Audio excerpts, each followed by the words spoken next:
Greetings, everybody. My name is Coin, and welcome to yet another episode of The Legend of Zelda Breath of the Wild. Hopefully everybody is doing well in health and in spirit. My apologies for the delay. Nature gave me one of her ugliest calls yet, so I had to go answer that. Welcome to both Bear Type and HBK. Good to see you. Hopefully you're doing well in health and in spirit. Hope you enjoy your stay. Do you think you want to replay the game soon? Because you don't know what your favorite... You don't know what your favorite beast is? So I guess, you know, replaying would, could reconfirm that question for you, right? I've played a game like that occasionally. Did I really actually like this game, or am I just replaying the game, so to speak? HBK says, can't wait for the stream. You're about to go through one of my favorite divine beasts. Awesome. Glad to hear it.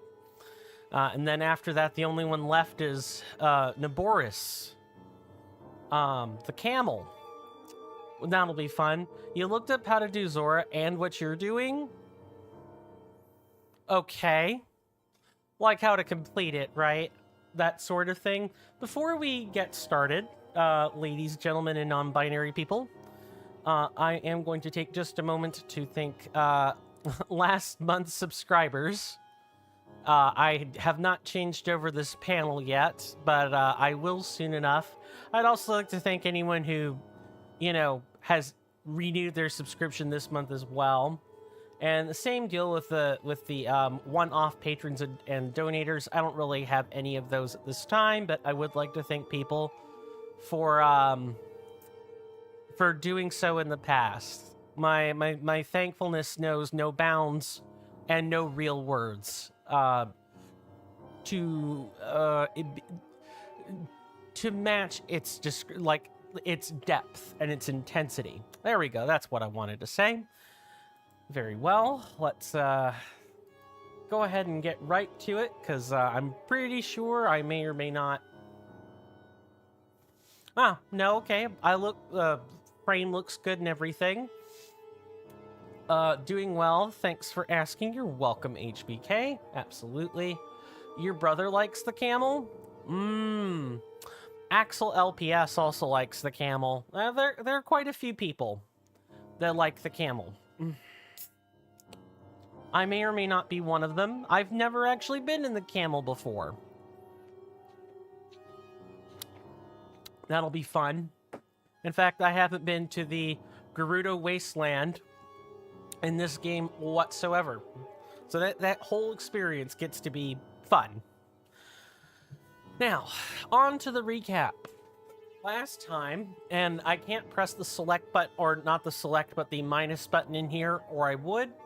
That's gonna do the whole map thing with the insides of the Divine Beast. But last time, we finished the initial portions of the quest with Yunobo. You know, we basically infiltrated the Divine Beast. Before that, you know, we witnessed a memory with Daruk, and him basically being the exemplar of Goron fatherhood. And then we proceeded before that to make our way to Goron City. Like, I told it backwards today, but yeah, more or less, we went to Death Mountain, and now we're in the center of the caldera, the crater. We're here to hopefully put an end to the Fire Blight Ganon that should be here. If not, I don't know what the game's doing then. I want to say something about it, but I won't spoil it for you. Thanks. Have I seen the Switch 2 outside of the initial trailer that NK Plays told me about, and a couple of others? No, I know there are 2 Nintendo Directs and yet another Switch trailer, but I've not seen them yet. No. Why? What's up? Just curious, or is there something specific with the question? Okay, now that I've dealt with that, worth knowing that if we want... Oh, I could have pressed the minus button, actually. It's all good. Worth knowing that, you know, we're in here. I'm going to demonstrate this right here.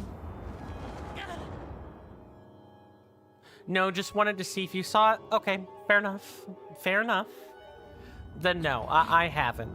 To be quite honest, I've got a lot of things on my mind and even more things to do than ever before. And controller is beginning to act up a bit. So, bookkeeping while I'm here. Did this thing just sealed me in? It did. Cool. I like that it's lava, so you die in it and not just fall. Yeah, okay. So, first, I guess let me explain this place. There are lots of fire or light-based gimmicks in here. Additionally, we're gonna need to be very good at sniping faraway objects in here. That's yet another gimmick. It shares that with Vah Meadow. There's a lot of faraway things you need to hit. You might have to light up torches or otherwise burn away rubble. It is the fire divine beast. So it at least should make sense to everybody. Thankfully, if you brought yourself a Phrenic bow for all this, then at the very least,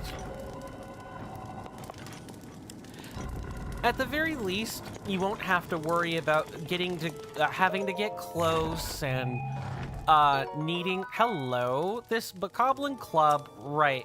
But our inventory is full. Cool. Let's go ahead and do this. Thankfully, you know, outside of like a few gimmicks, you know, it's really not going to be that hard to go through here. Although I would say that this is one of the more difficult divine beasts, especially because if you don't come in with a torch, you don't come in with anything that'll let you see, there can be problems. Or heck, do I actually have anything? Enchanted weapons can also kind of like give you small bits of light here and there, but really nothing is gonna come close. And here's something else about the Master Sword. Much like other enchanted weapons, it too will let you see a small amount. Now, do I recommend it? No, I don't. If you're gonna do that, you might as well get a bigger guardian weapon. But that is one of the neat things about these small enchanted weapons. Hello, we might actually want a torch here.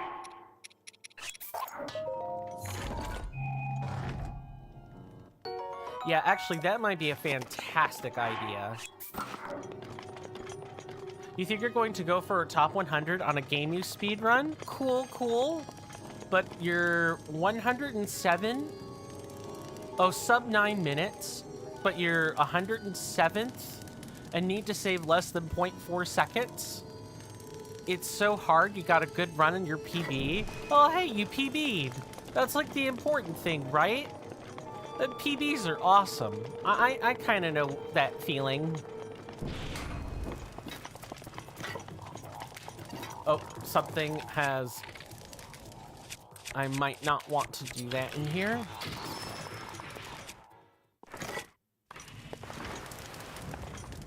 I don't know PBing in, like, the same sense as, like, you do. But in challenge running, where you're trying to, like, accomplish a specific objective, being able to say, ah, yes, I've gotten this much closer to it is something I'm fairly familiar with. Max weapon slots, thank you. It's not that difficult to do, but, you know, struggles with combat can always make weapon collecting and or, you know, weapon retention quite difficult. One of the best things people can do for weapon retention is to get very good at the shock and frost combos.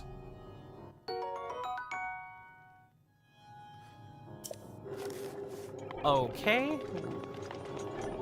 Oh, I see you over there.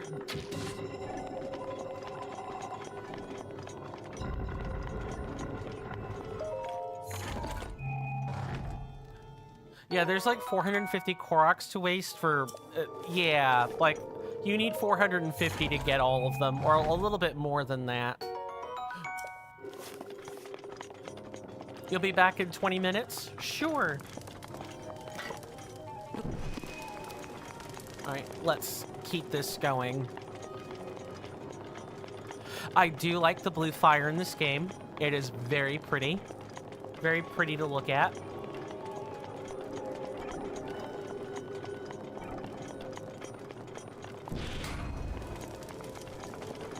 Okay, where else?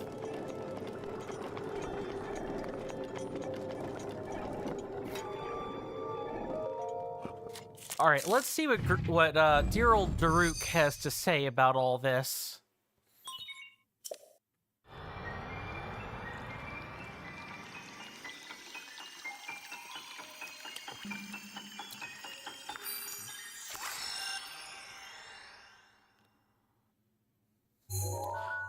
Here's a question I can ask everybody.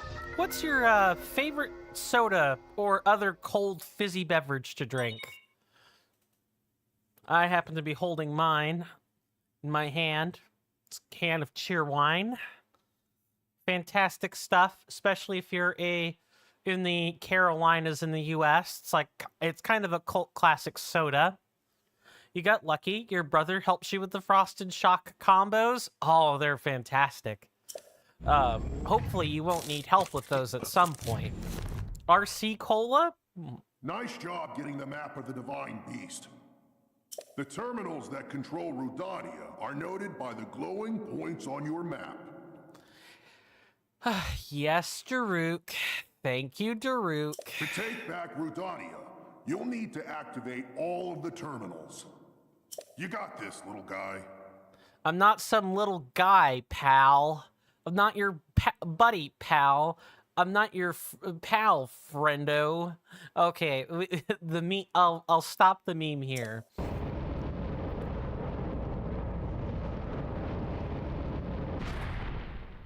Sweet, we can see for now. Royal Crown Cola? Yeah, I haven't had it too much in my lifetime, but I don't remember it being like a particularly unenjoyable beverage or anything. If and you don't mind my asking, how would you describe RC Cola? Is it more like Coke? Is it more like Pepsi? Or, you know, some other fizzy beverage? Or would you say perhaps even neither? Like it has its own taste or something along those lines? Oh, actually, we probably don't need... Yeah, we don't... If we could see, we don't need... Or we don't have to snipe. We can use a different bow. That works for me. More like Pepsi? I see.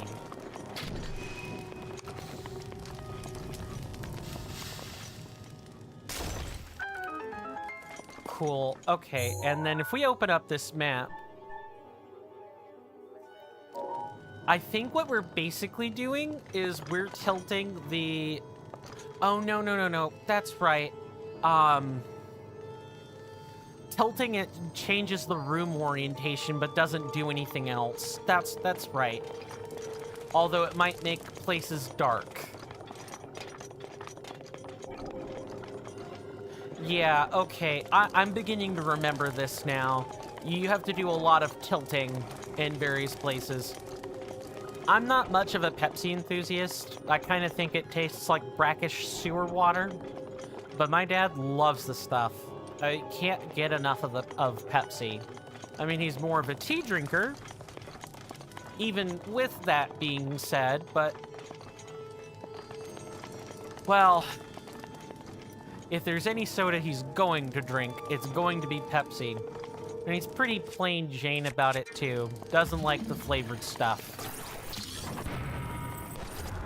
Alrighty. No, I can't run with that. That's right. I like tea, too. I prefer, if I'm gonna have tea, give me tea with lemon.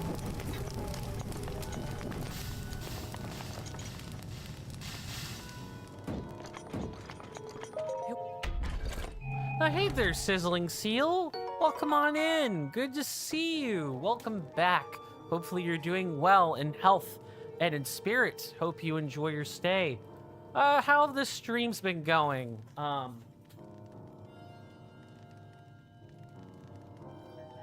For those of you that don't know, Sizzling Seal, please check out.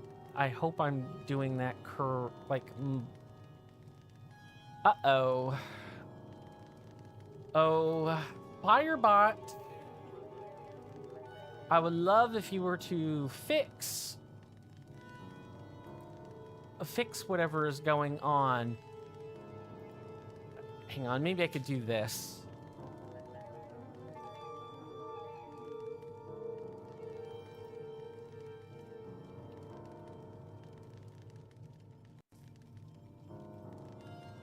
Okay, there we go. I've used the slash one instead. As much as I would love to use the normal one, this is the one baked in for Twitch. It even comes with the automatic follow button, so, you know, there's something to be said for that. But, yeah, you haven't been streaming that much? Fair. Life's busy. And you're welcome, Sizzling Seal. So since it's not lately, how many days has it been since you've last streamed, if and you don't mind my asking? While I'm thinking about it, how am I? I am okay. I've got a nice drink. I have had breakfast. I'm physically okay. Mentally, I'm thinking about a lot of things. Things definitely did not go all that well, last night while I was, over at my mother's house.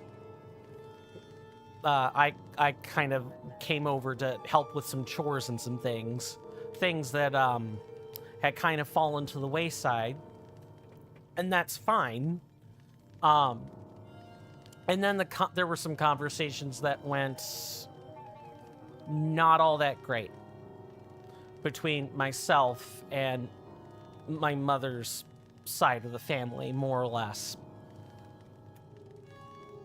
I just have a lot of things to think about, that's all. I appreciate the sympathy. However, I am the, how do I put this? I am the reason that the conversation happened. Basically. I'm part of the reason why the conversations happened. So, I'm as much to blame as perhaps anyone else.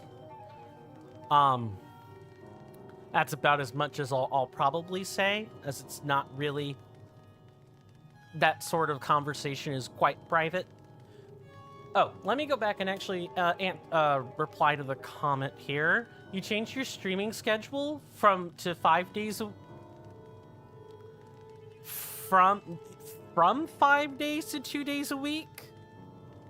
Okay. Yeah, I think that's how that was how you were thinking you wanted to phrase that. Hopefully I'm not misjudging here. Yeah, from 5 days to 2 days. I hear ya. Life must be busy. And I take it that wasn't a particularly enthusiastic move to reduce stream days for you? While I'm thinking on it and while we're having the conversations and things, I wanted to tell you guys, I've already adjusted the calendar, I just haven't put out the Discord notice about it. But basically Monday to Wednesday of the next week, I will not be streaming. I will be over at a client job. There may or may not also be some bleed over for that Friday, but I'm not 100% sure about the Friday. But the Monday, Tuesday, Wednesday of next week, I am not going to be able to stream at all. So what I'll probably do is I will have a makeup stream set up on Thursday at a time of my discretion, because I don't know what time I'll be back at my house, if anything. Trying to think if there's anything else. Yeah, I'm not exactly sure. It probably won't be 1. I don't know if it'll be earlier or later, though. Or maybe it will be 1. Regardless, the important thing is I may, like, reserve the right to push or pull the stream earlier or later that Thursday.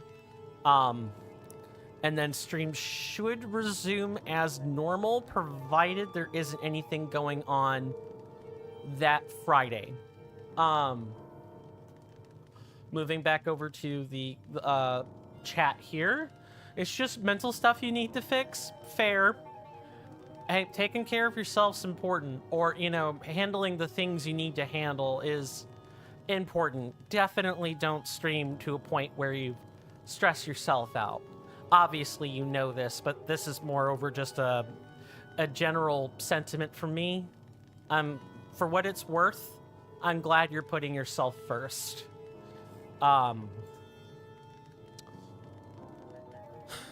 I've seen too many people, and I myself am guilty of doing the exact opposite. Of course, I guess in my case, like, streaming is like a mental health thing for me. And so the more I cut back, like, the more withdrawn I become, given a couple months time. So I think some streaming is definitely good for me. I don't exactly get out much, but I definitely should make sure I know where my priorities are. I'm definitely not a Lobos Jr. Most of us are not a Lobos Jr., Kai Sanat, Josh Strife Hayes, or, you know, any other prominent major streamer today.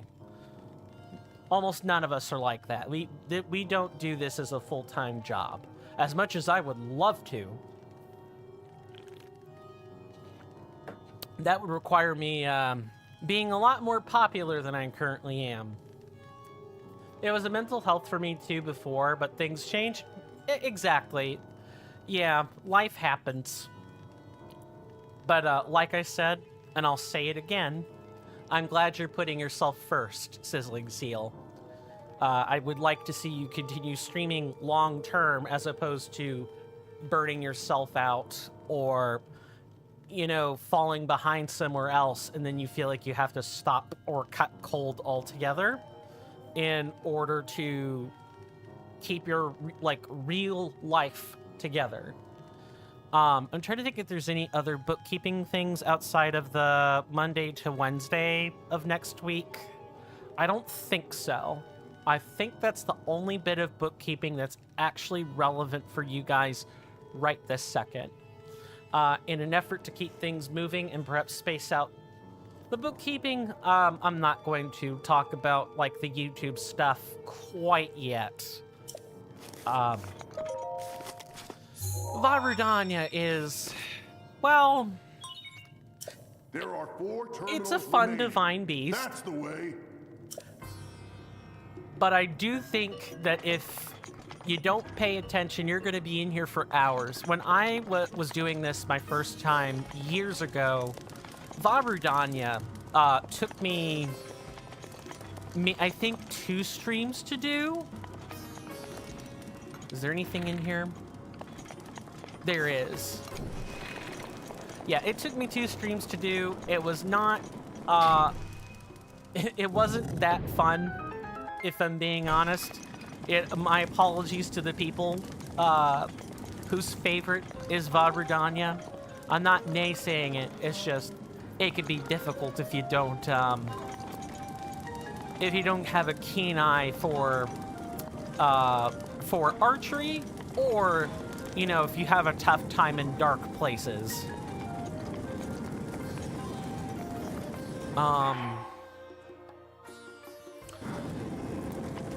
You probably don't need this fizzling seal. Like, you probably have systems in place. But if you do need to chat with me in private for, like, any mental health concerns, you're more than welcome to. I pretty much give this offer to anybody. I'm not a mental health therapist or anything of the sort, but I am at least willing to listen and maybe make sure you, like, anyone has a place to vent. I walked into the fire. Yeah, that's not great. So typically, my approach to how I handle Vah Rudania is to do everything in one orientation first, then switch and try to do everything I can in the other orientation before we start, like, flipping it around midway. And I think, yeah, we've definitely hit the point where we probably need to flip the orientation now. Of course. Of course. Oh, we're already like this. I see. Yeah. Simply an offer. I will leave that the acceptance or refusal of that offer to you, good sir. There are 3 terminals remaining. All right, let's get moving.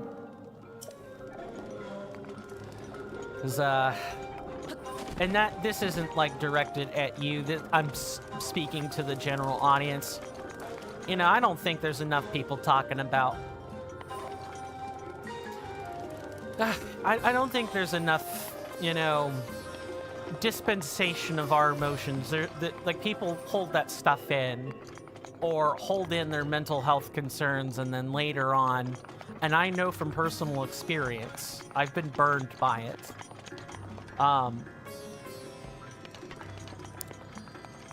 You can hold on to your mental health concerns or emotions so long that, you know, they blow up on you. I compartmentalize things. That's kind of how I deal with stressful issues, is I try to just block out the emotions and focus on the logic, the rationale, and the immediate decision making that has to happen. Oh no. Shoot.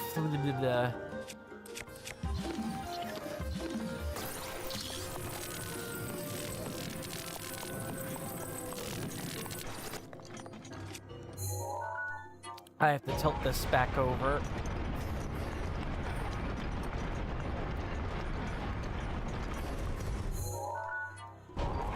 Oh, and it can be super disorienting as well. Even though you don't have to do as much map management for Vah Rudania, the matter of fact is that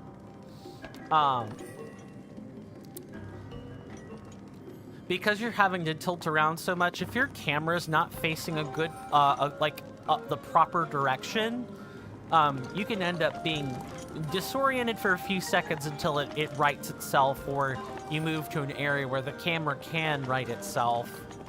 So, things to think about if you're going to be going through Vah Rudania for yourselves.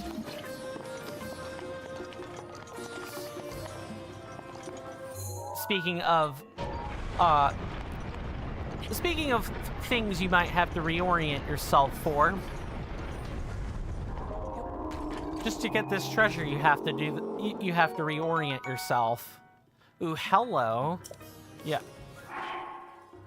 I was so sure I was gonna have to dump a bow. Guess not.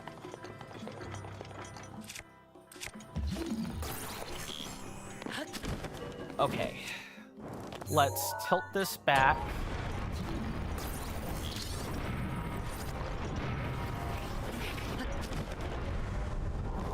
And then if I recall correctly, I'm pretty sure this metal... Okay, it moves up like this. Good.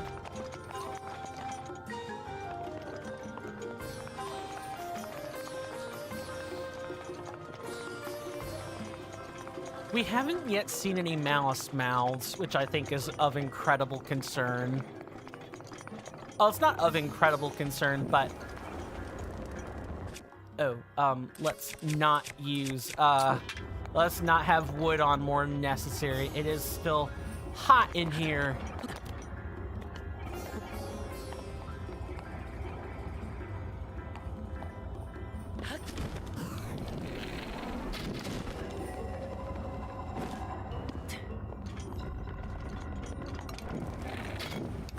Oh, right, it has to be the blue fire, not the red one. Good. Good to know.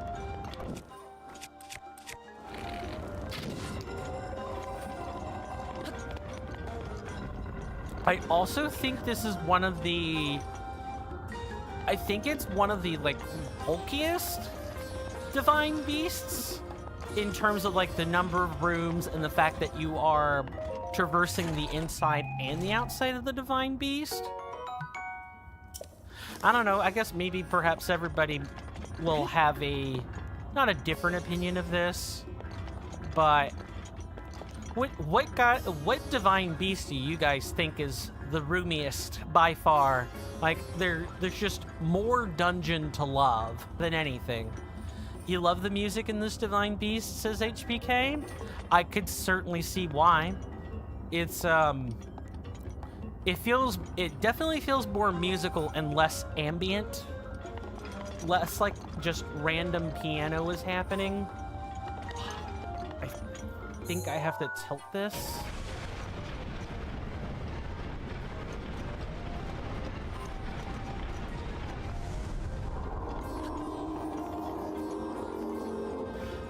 And I'm glad I checked. There's a chest here.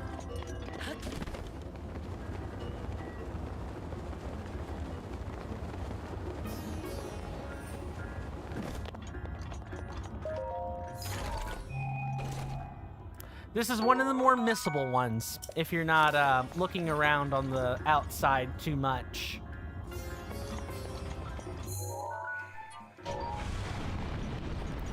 Oh, now I get what it's doing. I didn't know that's what this was doing. I thought it was literally rotating on its own. I didn't realize that it was sliding up and down the crater wall. That's kind of cool. It goes to show you that you think you might intuit what the mechanics of the dungeon are, and then when the game shows you this is how it works, well, it's suddenly way different than how you imagined it. That's neat.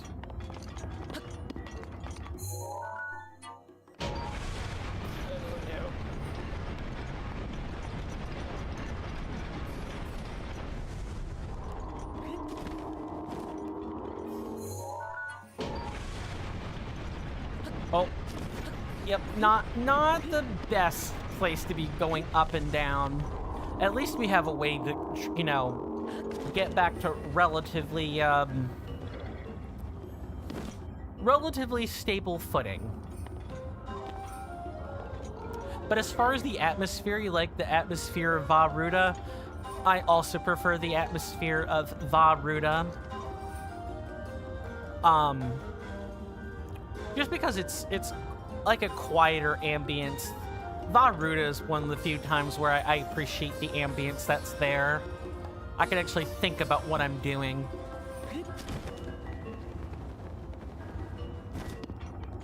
Okay. So we can move around here.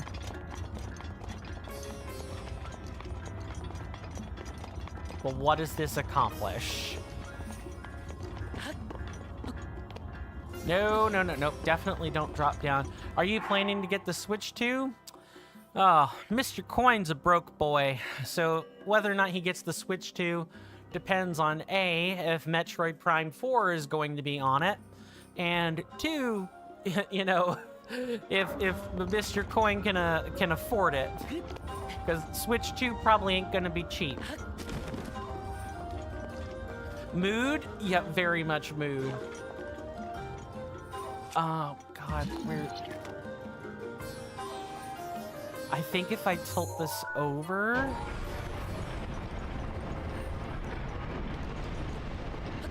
Oh, no, no, no, definitely not. Nope, that's not quite the right path. No problem, HBK.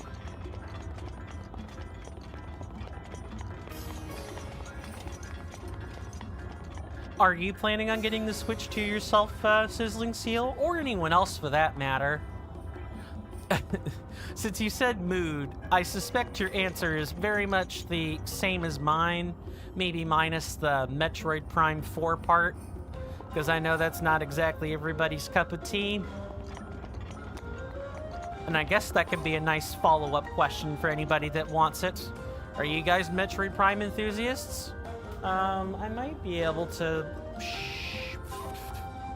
Let's see, I might be able to show this.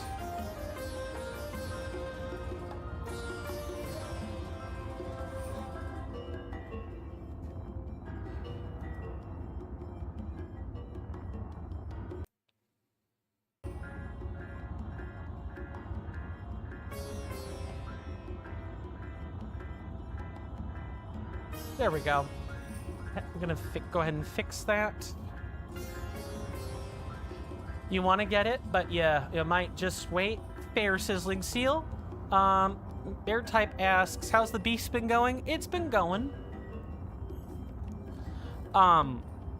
We are currently in the part where we're flipping the beast. We're making the beast rotate 90 degrees a whole bunch. And HBK says, you're not going to get a Switch 2 until your Switch doesn't work. Valid. Fair. Consoles do be expensive.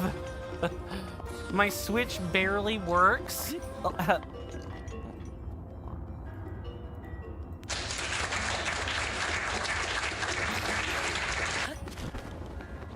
Nice pun. All right, let's... Oh, no. Yep, I think I done goofed.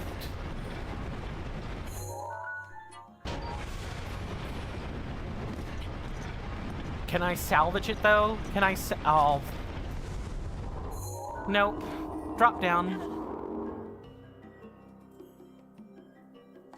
Sizzling Seal says, I played all the Metroid 2D games. Fair. Except the original 1 and 2. Fair. They're on old consoles. I'm also pretty sure this isn't oriented right. There. I think that's about as good as I can reasonably get it. You do want to get into the Prime series? Oh, Prime series is the best. In my personal opinion, anyway. And the best part is you can play the original as a remake or a remaster. There's Metroid Prime Remastered available on Switch. And yeah, there's also Dread 2. Metroid Dread was also a pretty good title if you like the Fusion Zero Mission. I hesitate to say Hunters or Federation Force because those are technically not 2D, they're 2.5D, but yeah. I think those would be all the major non-spin-off 2D titles. Let's see. Is there a remaster for Prime 2? Not currently. You've got like the Wii U trilogy or Wii trilogy or whatever, but not no remaster specifically. I think there might be one in the pipeline though, because it would be the next Prime that everyone would be talking about getting a remaster for. I just don't know. Here's to hoping it's in one of the Nintendo Directs this year that I should probably go watch because multiple people have been asking me about it. Let's make sure I'm not missing comments and then we'll keep moving.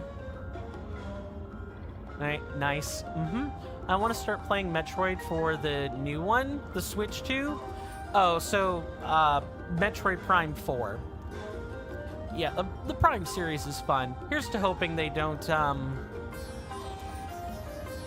ruin it. Here's to hoping they don't try to... Oh, right, that's the other title I was forgetting. I actually kind of yeeted it out of my mind because it was kind of a, it was a very mid game, and that would be Metroid Other M. Here's hoping they don't do that again.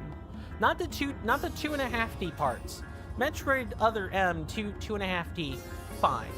The sections where you can actually aim, okay. It's the QuickTime events. I don't want that happening again. HBK says, your brother had Metroid 1 and 2? Did he enjoy it? If and you don't mind my asking? You're merely curious. Bear Type says, you don't have the Switch 1, but you can play pretty much any one of the 60% of your consoles are modded. Fair. Like I said, consoles are expensive, everybody. There's GameCube on Switch 2 online, but you don't have online. I'm not that into console modding. I just don't do it much, if at all. The most I would really want to do is mod a cartridge or something. HBK says he did, yes? Cool. They're a bit... Metroid 1's a classic, and then I would say Metroid 2 is a bit rough around the edges from what I've seen, but... I mean, it's a game... I want to say it was Game Boy Color, so make of that what you will. Moving back over to Twitch, Sizzling Still says, why not just make a remaster trilogy? I know, right? But what I'm willing to bet is because it was like Wii or Wii U focused, Sizzling Seal, there's probably some coding infrastructure that wasn't going to transfer over to the Switch. Like, it wasn't going to work out well.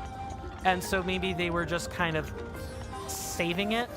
Also, I'm pretty sure that the Metroid Prime series has changed hands.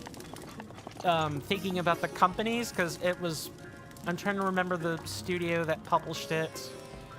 I'm drawing a blank because they went bankrupt. Hang on. I have to look this up. I have to know, and then we'll keep moving.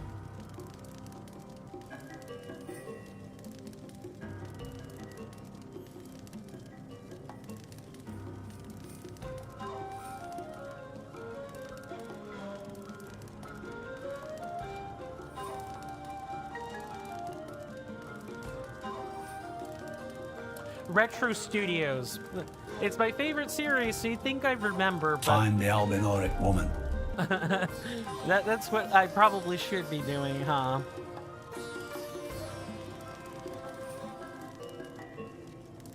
No, I don't want to look at the overview. Yeah, let me look at Retro Studios. Oh, they apparently have not gone bankrupt. I thought for sure they were bankrupt. I just think that, you know, Corruption and Trilogy might not have done all that well. I guess if they were bankrupt, you know, we probably wouldn't have gotten Metroid Dread or Samus Returns or that sort of thing. Let's keep things moving. I would like to be out of here, out of this Divine Beast in a 2-hour block. That's what I'd like to get done today. And then, you know, we can start the long, painful process of... Oh, I guess that kind of reminds me that's another bit of bookkeeping I need to do. Oh god, I just blanked. I just did a memory blank. Okay, right. Let me go through in sequence. Would like to get the Divine Beast done in a 2-hour sitting, and then we begin the long process of finding Korok seeds. I gotta stop cutting off my sentences, man. That's one of the things that it really gets me. If I don't finish a train of thought, phew, I become a conversational rock. Didn't used to be that bad, but COVID brain has, you know, really trained me. Like fog brain has trained me to kind of like hold on super tight to the sentences I'm about to say. It's a skill I've got to work on. You know, dropping that habit. As far as like where to go next, at this point, I think we're pretty good on the voting block. I essentially know what I'm gonna do with this game. Like I'm transitioning subjects here. We won't be voting on too much of anything for a while. Because basically my plan will be to go to Akala, you know, get the Ancient Tech Lab. I think we've earned that. Then, afterwards, you know, we'll go to that tiny little region above the Gerudo Wastes, and then there'll be the Gerudo Wastes. Like, we've basically locked in a route, and I don't think there's any really exciting things I could have you guys vote on in terms of, like, the pathways for this game, because we've already laid out the groundwork. I would essentially be asking you guys to vote on Akala now or Akala later. I don't think that's a very interesting vote. I don't think it means much in the grand scheme of things. I'll put that notice on the Discord. Don't worry, but... Oh, hello. When did you get here? It means there's a malice mouth somewhere.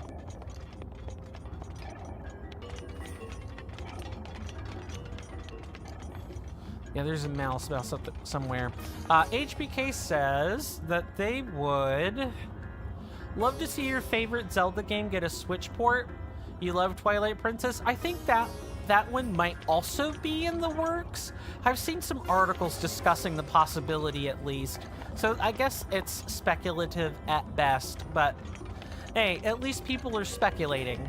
It's kind of one of the other things that, you know, people talk all the time about getting a remaster, and it never ever happens, is Bloodborne. Bloodborne's a Sony exclusive, still a Sony exclusive game, and when things are Sony exclusive, they don't get ports to anything else, generally speaking. Now, maybe the times have changed and Sony is too poor to avoid porting things to as many platforms as possible for sale, but that's been my experience. Is there are lots of things that are just in the PlayStation arsenal that are exclusive. They just are. It's a fact of life. I think of things like, oh god, what is it? Is it Legend of Dragoon? Oh no, it's a very unique game. I'd have to go back and look at the YouTuber that I know has done work with that series, but there's like specific styles of PlayStation games kind of lost to the public. Really, only people in Japan know about it. Or maybe not so much people in Japan, but like it takes a long time if things are Sony exclusive to suddenly not be Sony exclusive anymore. All right, I've got to figure out how I'm doing this.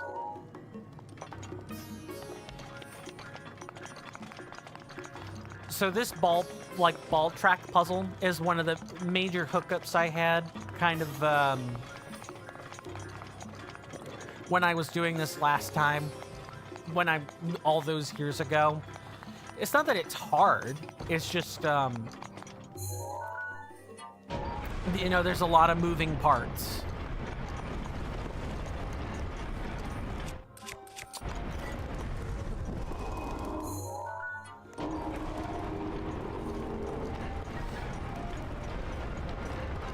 Yeah, Twilight Princess was a fun game. I suppose I could move topics for the time being.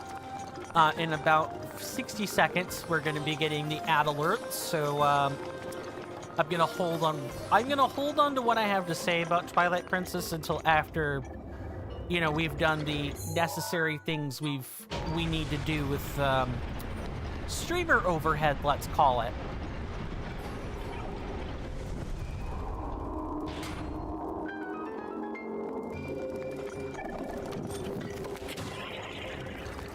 Okay, let's figure out...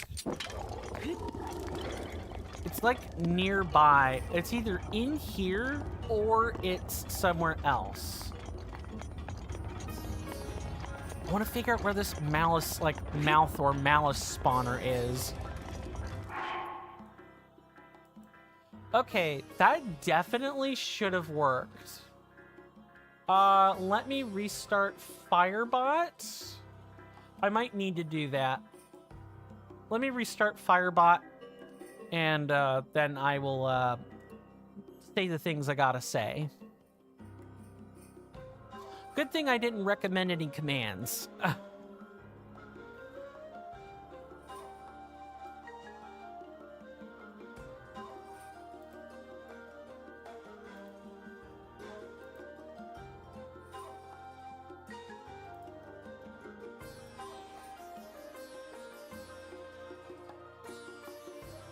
Tedious would describe it for you? Hold on. Which game are we referring to? Are we talking about Bloodborne or a different game, HBK, if and you don't mind my asking? Or are you talking about, this Divine Beast? Okay, let me see if doing a test of, a test timer would, work here.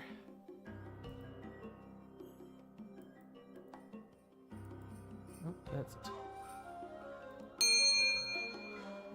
Attention, members of our fine audience. In just a few short moments, there will be some advertisements. Sit tight, stay strong, and hang in there for me, and they'll be over in just a few short moments.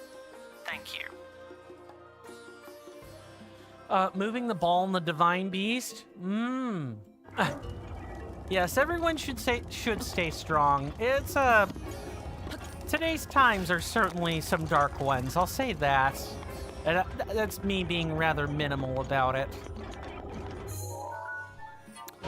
If you guys like this content, the commentary has been glacial today, so I can't imagine anyone liking it too much. But if and you do, please consider giving this channel a follow. Okay. And or a subscribe, depending on, depending on which one we're talking about. And I'll be super appreciative. It's free. It only takes a couple moments of your time. Just a few short clicks will make sure you keep up with all the content between both my Twitch and my YouTube channels. Twitch, I'd recommend joining subscribing to the YouTube channel as well. If you like long-form RPG content like Dragon Quest XI and so on. There are two And if you guys are in YouTube, just a little more.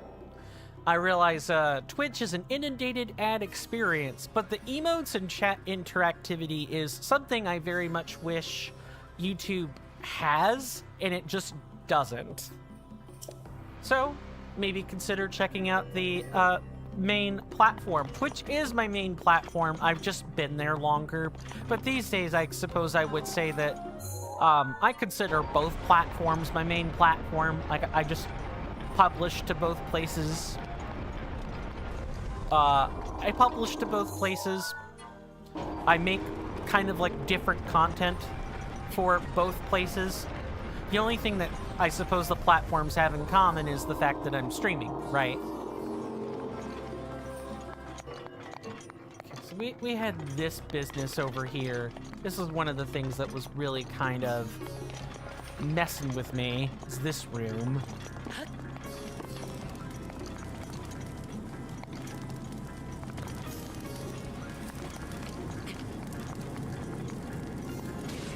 No, Link. Get up, Link.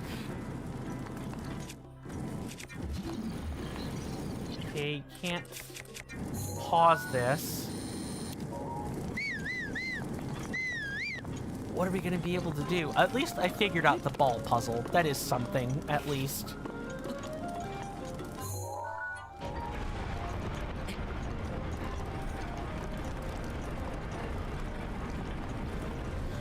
Oh, you know what?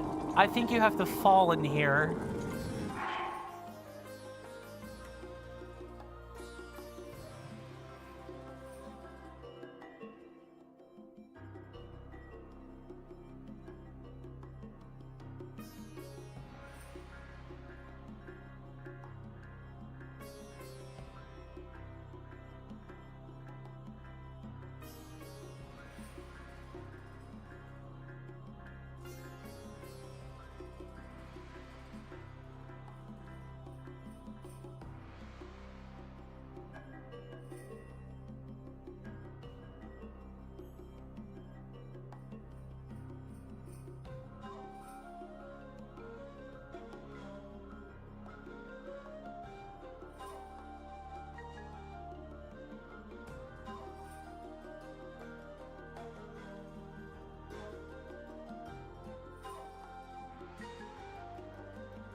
Sorry about that, guys.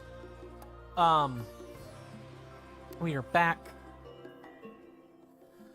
And then outside of the shilling I gotta do at the 2-hour mark, about the 2-hour mark, well, yeah, guess what? We don't have any more shilling to worry about then. Now I did mention that I would talk a bit about Twilight Princess. I have played it before, I've beaten it.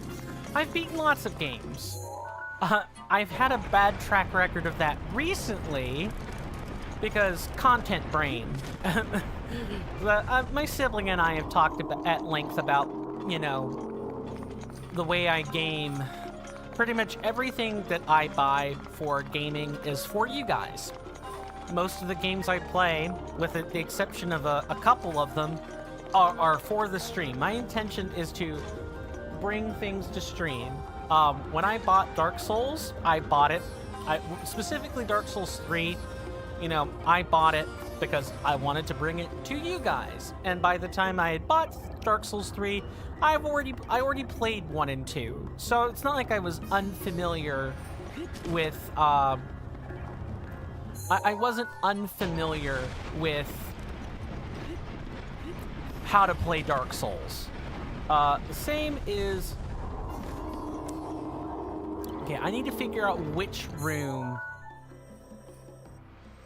It's the room toward... I need to go toward the tail and perhaps look toward this spot.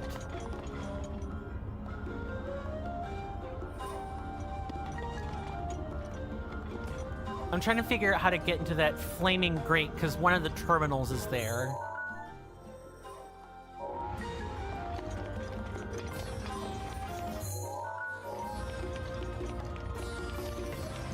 Still don't think I'm quite in the right spot.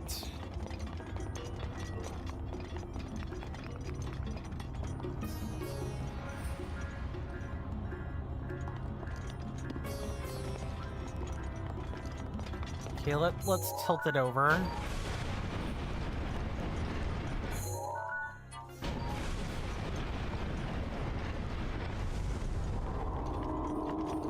Let's get over here and tilt.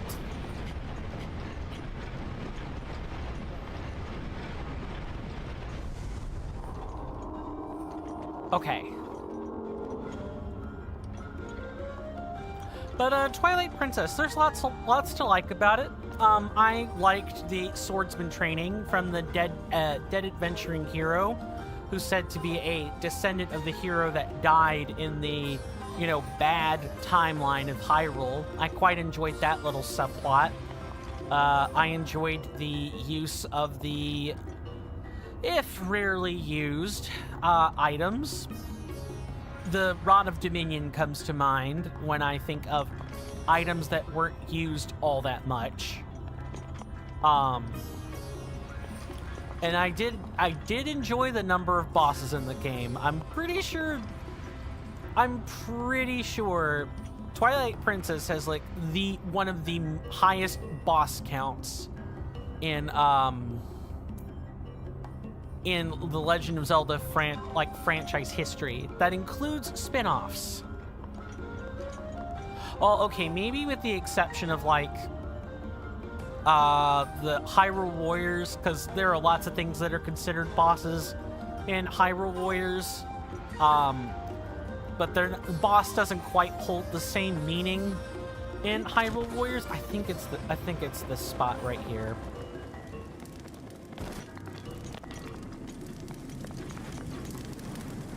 No, not really. Yeah, I just borked things up pretty significantly for myself. Are there any other little holes I can fall into? Hey there, Not Kaylee. Welcome back to the stream. Good to see you again. How are you in health and in spirits? Hope you enjoy your stay. I take it life has been busy for you. This isn't it.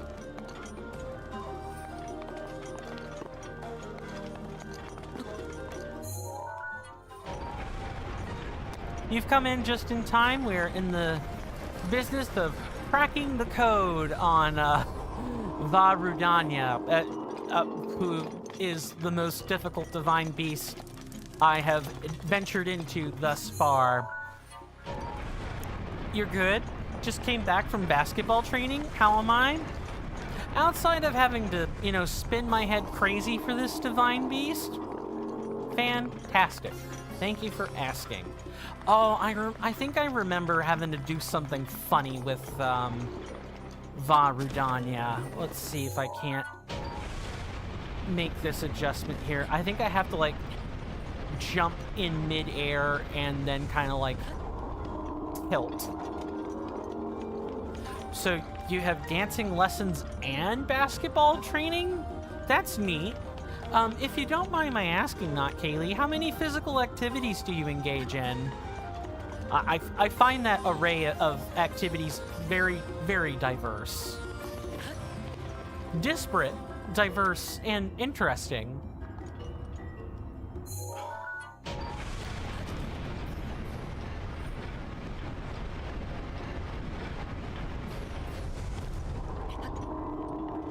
Okay, that's not really it.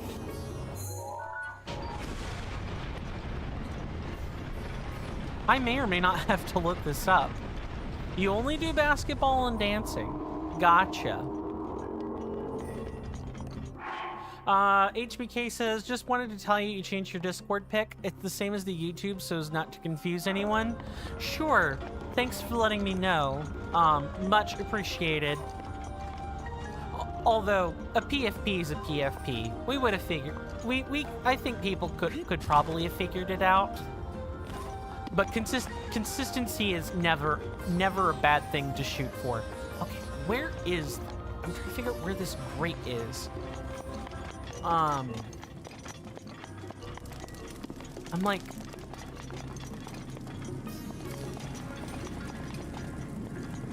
I guess let me take a look around. Is there anything in that room that can tell me how to get in there? Did you get the one in the fire thing yet?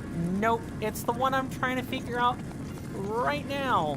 It's, I know we have to, like, exterminate the flames. I'm just trying to remember how to do it. Let me see if... Look up and use magnesis.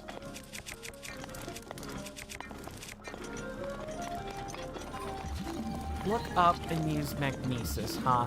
Oh. Thanks, not Kaylee. Much appreciated. Gotta burn it first, but, yep. Thanks. Appreciate that. Okay, and then we use the block in order to, remember exactly if it's not really torch a block, it's more like put a grate over it, and then I think you tilt. Yeah, that's exactly what's happening. Yeah, you tilt with this thing in here. Really hard divine beast. And you know what? Now that I'm thinking on it, it's actually this exact same one that gave me grief the last time I came in here 4 years ago. Just one terminal remaining. Just one more. Yes, Daruk, thank you. And now we have to figure out where the last one is. So we've gotten that one. We've gotten the one here behind the metal gate. We've gotten the terminal that's, like, in here. So that's number 3.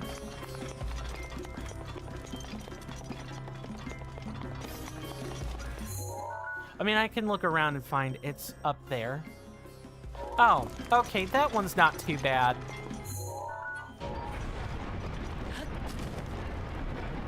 Yeah, this one's not too bad. You just gotta move your way around. And then after that, we can face Fireblight Ganon. Won't that be exciting, everybody? I've actually only seen Fireblight Ganon defeated once. So I have no idea, well, not no idea, but I have, like, some or I have a little bit of an idea of how to face it. And then after that, it'll all be, that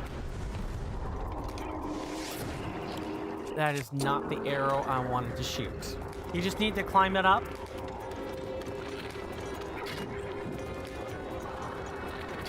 Where is this malice mouth thing? Where is it coming from? You need to use remote bombs to beat Fire Blight? Gotcha. I thought that sounded... I thought maybe we would have to do that. Seeing as how you've pretty much used a... You've used a different rune each time to fight, fight one of the blights, but... Alright, so this one is... It's on the spines. And I want to say... Like... Oh, no, I was thinking the wrong direction.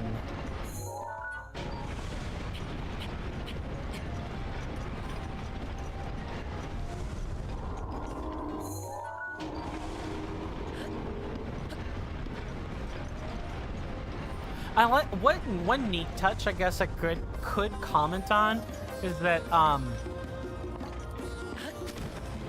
you can actually see the Divine Beast moving around on the actual little mini map in the right hand corner. I think that's a really neat touch. They didn't have to do that. Nope, nope, nope. Back this way. Back this way. Don't pop me into the void, please. Your brother likes Thunderblight Ganon and Vah Rudania. Yeah, you've mentioned... Oh, God. Okay, please get up there, Link. Alright. Thunderblight is the hardest blight to beat, for real? You did like 20... You died 20 times to beat it? Nice. That sounds about right. The last terminal. Now go ahead and start up the main control unit. There should be a new glowing mark on your map. You're gonna need to make your way over to that. Stay focused, little guy. Okay, I'm trying to think if there's any treasure chests left over that we haven't gotten yet. So there's five in the dark room, like in the initial area. There's one as you tilt the ramp up to the outer part of the Divine Beast. There's one or two sealed behind grates. Yeah, I think that's everything. I think there's like, what, 9 chests? And then we're sort of good to go. I think we've got everything.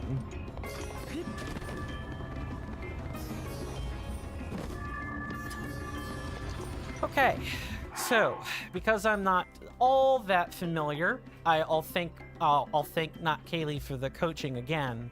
I'm not all that familiar with Fire Blight Ganon. I am going to go ahead and throw out the boss warning.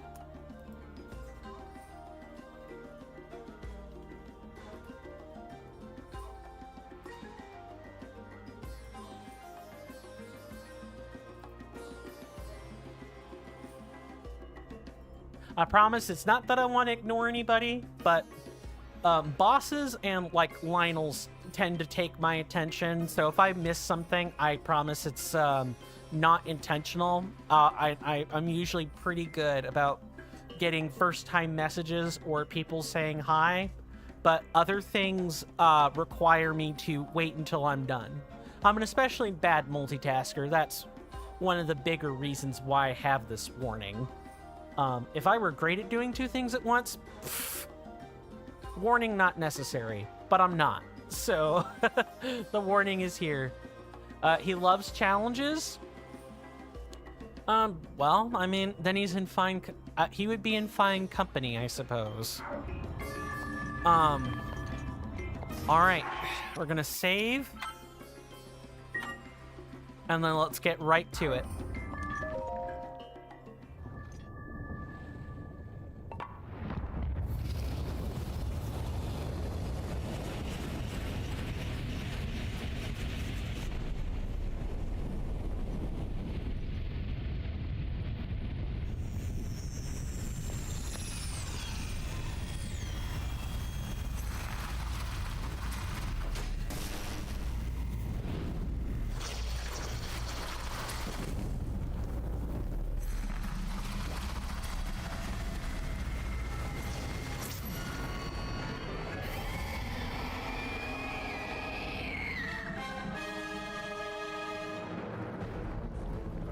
Watch yourself now. That ugly pain in the crag is Danny's handiwork. Thing got the best of me 100 years ago. Good luck, little guy. Go get him. He means business. But you know what? So do I. Watch out for that. Forward.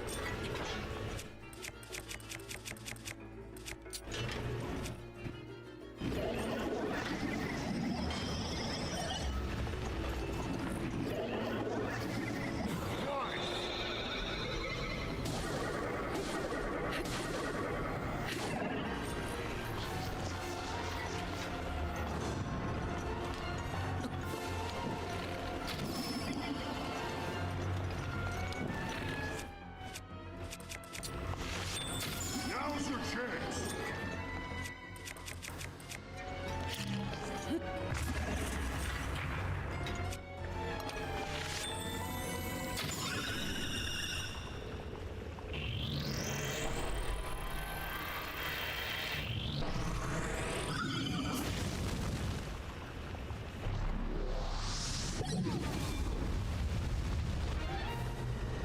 That flaming ball is dangerous.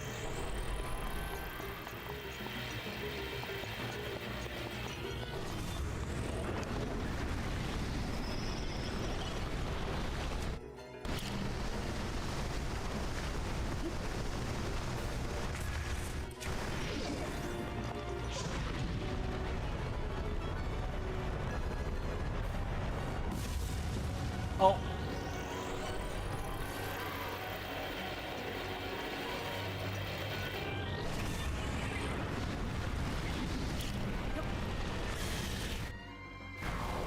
That is certainly one way to do it, huh?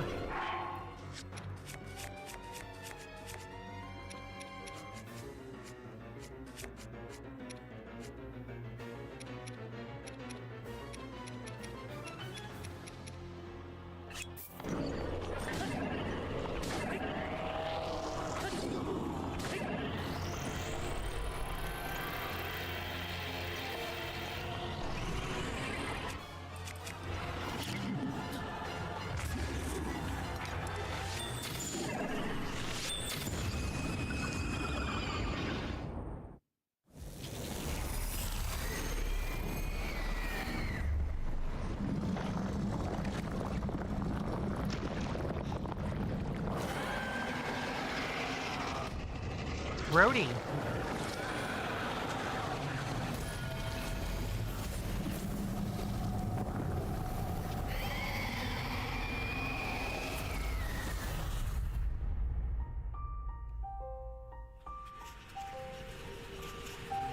Nicely done. Thank you.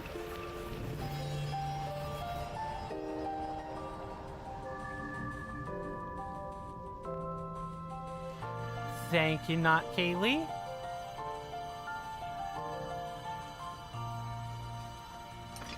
While I'm thinking on it, let me go ahead and pull out a checklist so that I can be sure we've gotten everything in this dungeon. Or at least, thank you for the GGs, everybody.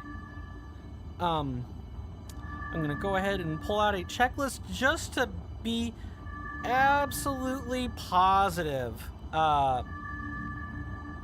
We got everything. If I could spell this divine beast's name correctly.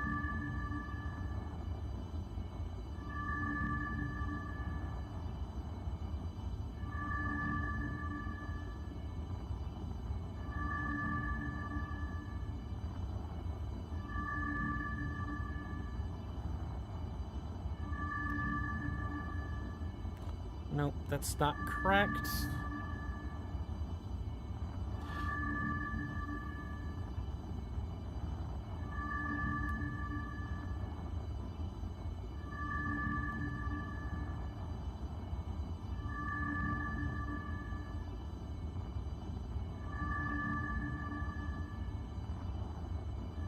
Okay, so there's an ancient screw. So we got the screw in the tail. We got the club And the 5 ice arrows.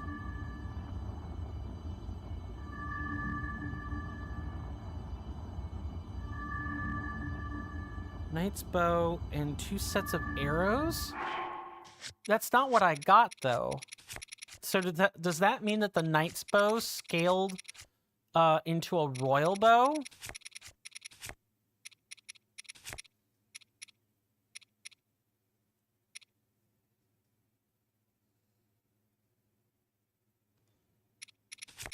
Pretty sure we got an ancient gear.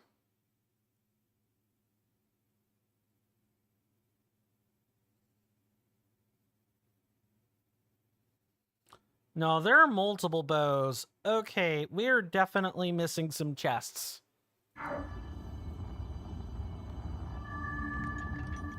I just hope we can actually, you know, deal with it.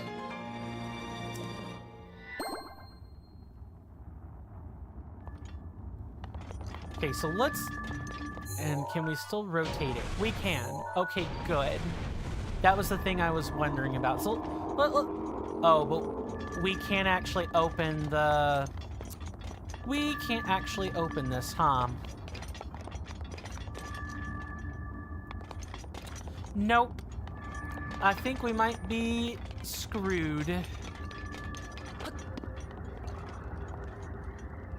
Okay, you've got to be somewhere nearby. I'm trying to think of where this might be. Yeah, we're definitely finished.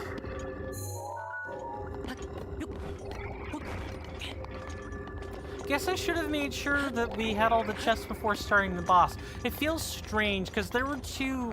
Hold on a minute. Hold on. We actually got 2 royal bows, not just 1. So yes, I think we even got a core. So yes, these actually scaled up into royal bows, which is fantastic. I think we're done here. Not that we could go back anyway. Can't go back anyway, for obvious reasons, but I feel 90% confident we got everything. Yes, I still wish to activate it. Game, why ask me this if I can't even go back in the Divine Beast to begin with? So, super silly question. Super silly thing it's asking me. Anyway, I'm gonna wink out the camera and enjoy the cutscenes, guys.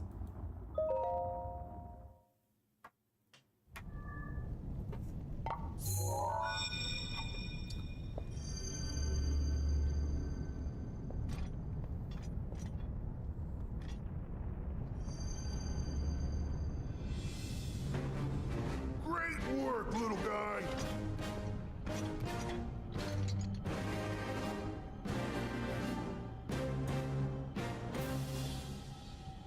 I owe you big for this. Because of you, my spirit is finally free. Can't thank you enough. I feel like I should apologize. I was doing all I could to protect Hyrule when that thing got the best of me. Sorry that me wrestling with the rubble caused such a mess. The good news is, Rudania is now back under our control. That means that our century-old Ganon beatdown plan can finally go into effect. I'm gonna take this down the mountain. I'll have a better shot at Ganon there. And then, once you've made your way into Hyrule Castle, we're gonna light that thing up. I want to give you something. It's a special power of mine called Daruk's Protection. It's no good to me now that I'm a spirit, but it might be useful for you. Here it comes!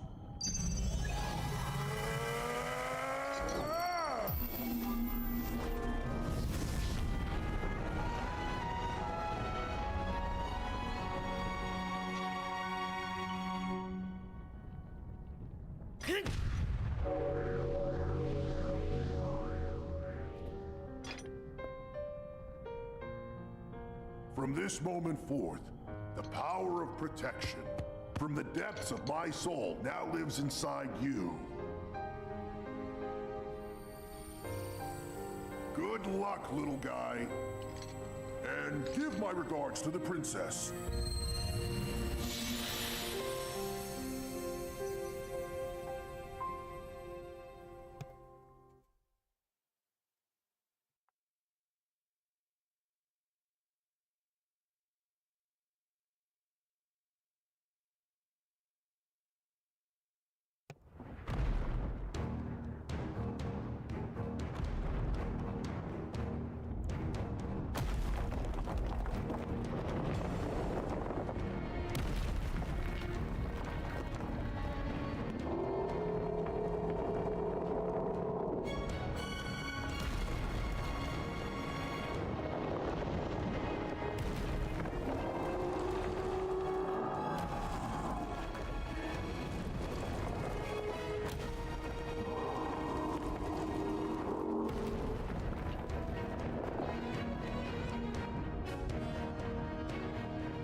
Well, that ought to do it.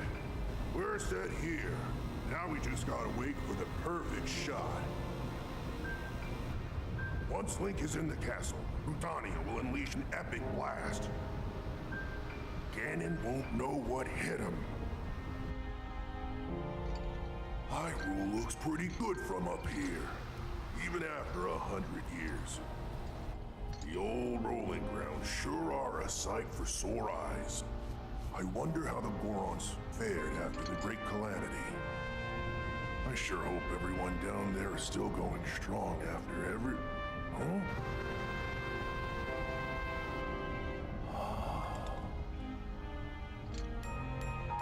Hey, look at that! Still going strong indeed! Ha!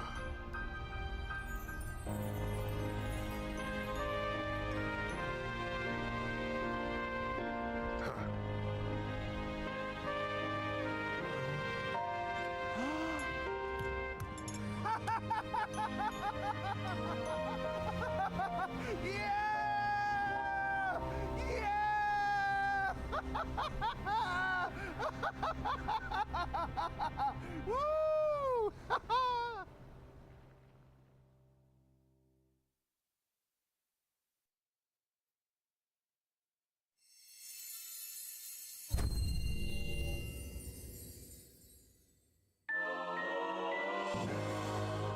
And there we have it, ladies, gentlemen, and non-binary people. Daruk's protection. Yunobo's laugh is everything, and it's certainly a laugh. It's certainly a laugh. I wish it had gone on maybe a second less than it did, but, I mean, it's a laugh. Maybe they were trying to convey something there. That is, after all, Daruk's grandson, I think we're looking at there. Gotta go now. Have a good rest of your stream, Coin. See ya. Thank you so much for stopping by, Sizzling Seal. If you guys have not followed him over on Twitch, you definitely should. Please do so. He works quite hard on his content. And I hope to see you when I see you. And may your life, settle down a bit and everything. Take care and rest well, my lovely senator. So, Daruk's protection. A protective power containing the perfect defense of the champion Daruk. It will automatically protect you from all manner of attacks as long as you're holding ZL. Yep, this thing is a get out of jail free card. Use it well.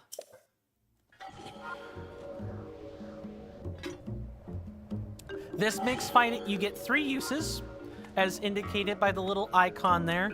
In fact, now that I'm thinking on it, I should actually make sure I've moved this icon down a little bit for you guys.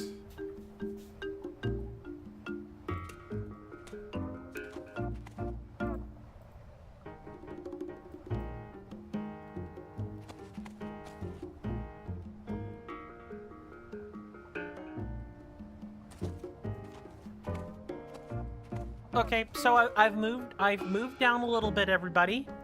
I'm not quite in the center anymore. I'm a little bit bottom middle. And the reason for that is the next champion power, or the last champion power rather, is going to be in that spot where my camera was. And I think everybody should be able to see it when it shows up. Now that we're all finished, first I'll tell everybody, hey, if you want to, follow along as we grab all these Koroks and do all these shrines and quests and different things. For you guys on Twitch, I recommend typing in !BOTWMAP. And you'll get the interactive map. A Google search also pulls it up relatively easily. I work hard to make sure I've got resources for you guys if you want to follow along, ask questions, or point out things that I may or may not be missing in the as we go through and get the full completion, everybody. Let me just do it like this. Nope. There we go. Now this feels a little bit more in alignment. Let's start by giving everybody in town a good chat. Hey there, even the evening is hot. By the way, mister, I think you came at a good time. Ever since that lizard monster lurking on Death Mountain was tamed, it's safe again. That means you can take it easy. Then again, it may be safe, but it's still pretty darn hot. At least there aren't magma balls anymore, everybody. Hey there, Yunobo. Huh? Hey, brother. Thanks so much for appeasing Rudania, Goro.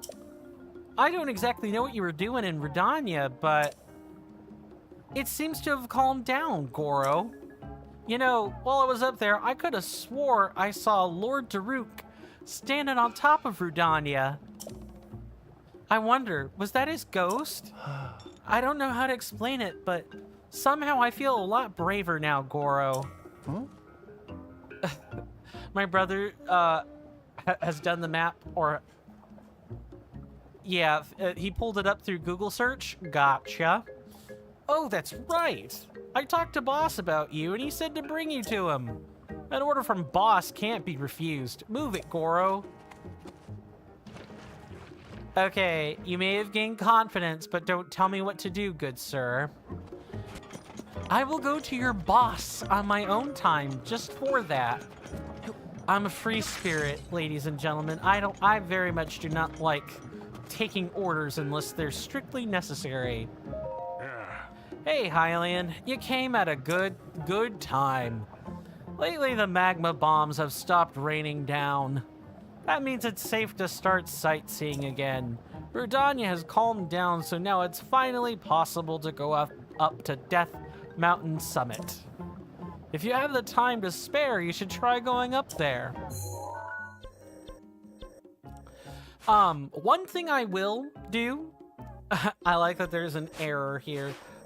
One thing I will do is before we, go through and beat the game, is I'm going to do the streak tour. I'll even label the episode as such. And we're going to go through and tour all of these places butt naked. Not like absolutely naked, but Link in his trousers, because there's some special dialogue, and my sibling has given me the wonderful, diligent extra credit of pulling up that dialogue for me, so we'll be able to go kind of rummage through all of it when we get ready to close out the game. I think that'll be a fun little extra bonus episode, because this is a walkthrough Let's Play. I do want to discover some of the more obscure arcane things about this game, and maybe at the end, we'll actually look into some of the behind the scenes on development. Whatever interviews are available, that'll be fantastic.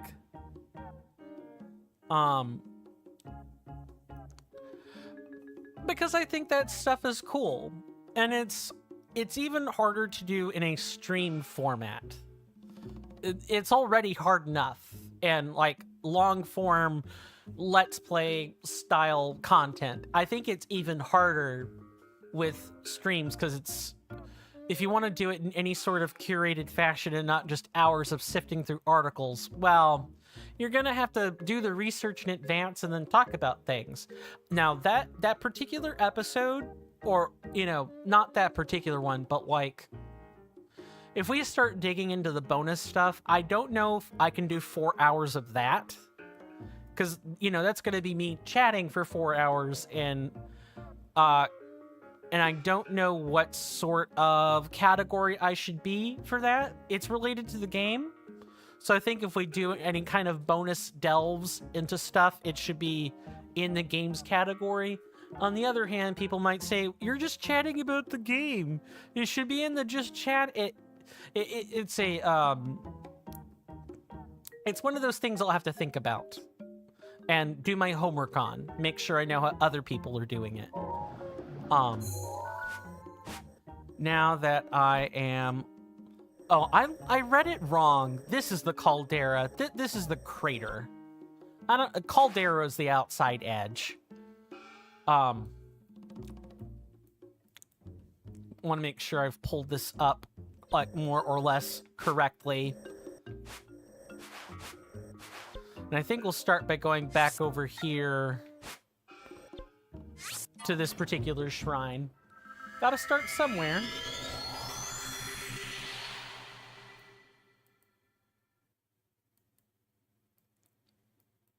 Okay, and how do we want to do all this?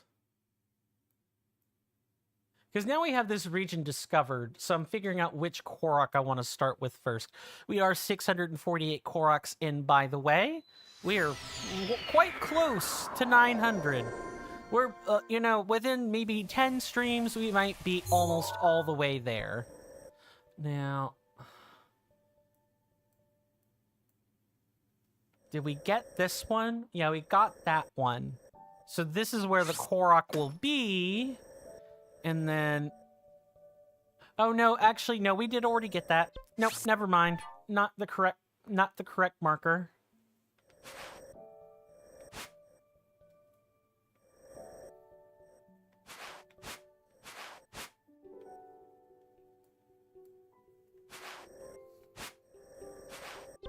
Sorry, just double checking where we can start. This is Pico Pond with the thing in it.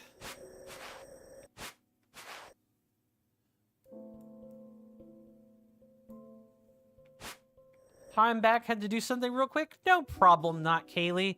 We are just figuring out where we're gonna start with Koroks and everything. And I think I know just the place to begin. And it's gonna be, like, basically, working toward the forest and then going into the Elden region.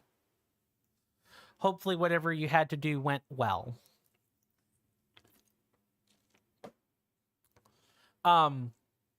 As a bit of a reminder on bookkeeping for people who are either new here or weren't here when I said it, at this point, we are basically done with voting for content in this game. The only thing that you guys are really going to be voting for or continuing to place votes for now is, what game we're going next, what game we're going to play next. And the reason I say this is not because I want to deny people the opportunity to choose or anything. It's, I don't think the choice of Akala now versus Akala later, or like the Ancient Tech Lab now versus the Ancient Tech Lab later, is a very compelling choice to make. Because if we look at our map, we have this region, this is Akala here. We have this region here that doesn't have a name, a ready-made name. And then we have the Gerudo, like, wasteland, the desert. Like, this is the last place to go. I don't think there's any intrinsic value, at least my perspective, right? Maybe you guys would be willing to prove me wrong on this, but Our first Korok seed's like over here. So I want to make sure I've pointed the correct way. My perspective on this is that I think voting on a tiny little change in the way the game is going to play out isn't all that great for you guys. I don't think it provides enough entertainment or quality assurance value for you guys. So I'm sort of like taking over the reins for that decision. Are we quite literally moving from here to there? We might be.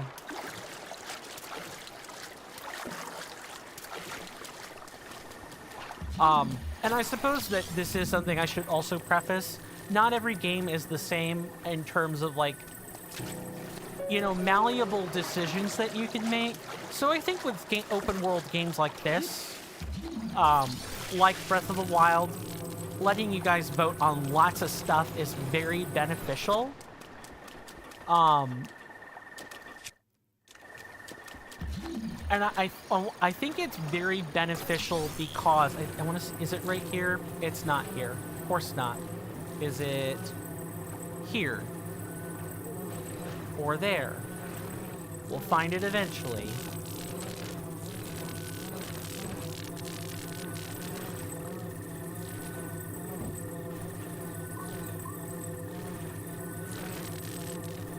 Oh, don't tell me it's like something weird.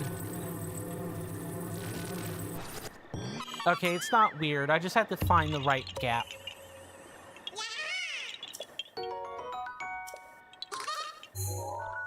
Did I... Oh, we also have not marked the... There are, like... There's another enemy over here we can fight. Let's go ahead and deal with that. Pretty sure it's either a Stalnox or Hinox, just based on the positioning. Along with a whole bunch of Guardians. Speaking of, let's switch to a Guardian weapon for right now.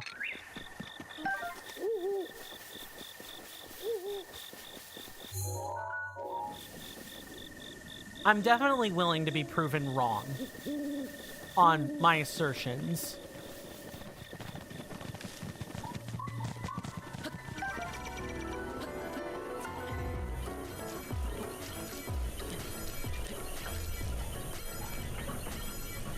Also, I'm going to save, even though this probably doesn't matter for the game's purposes.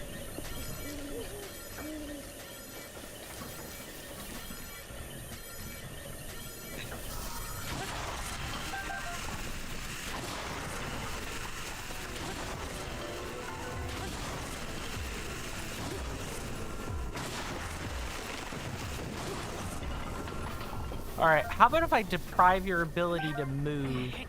Huh, Mr. Sentinel? Mr. Guardian?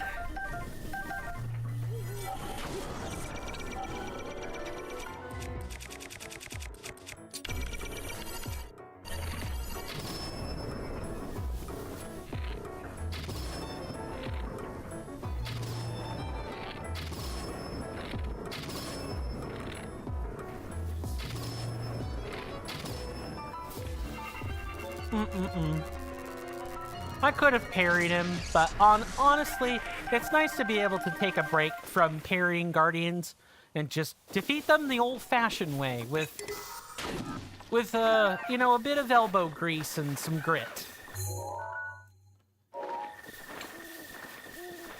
But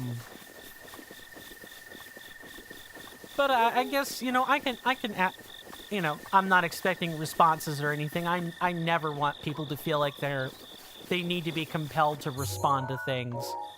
So I'm just going to throw the question out there and people can respond if they want to.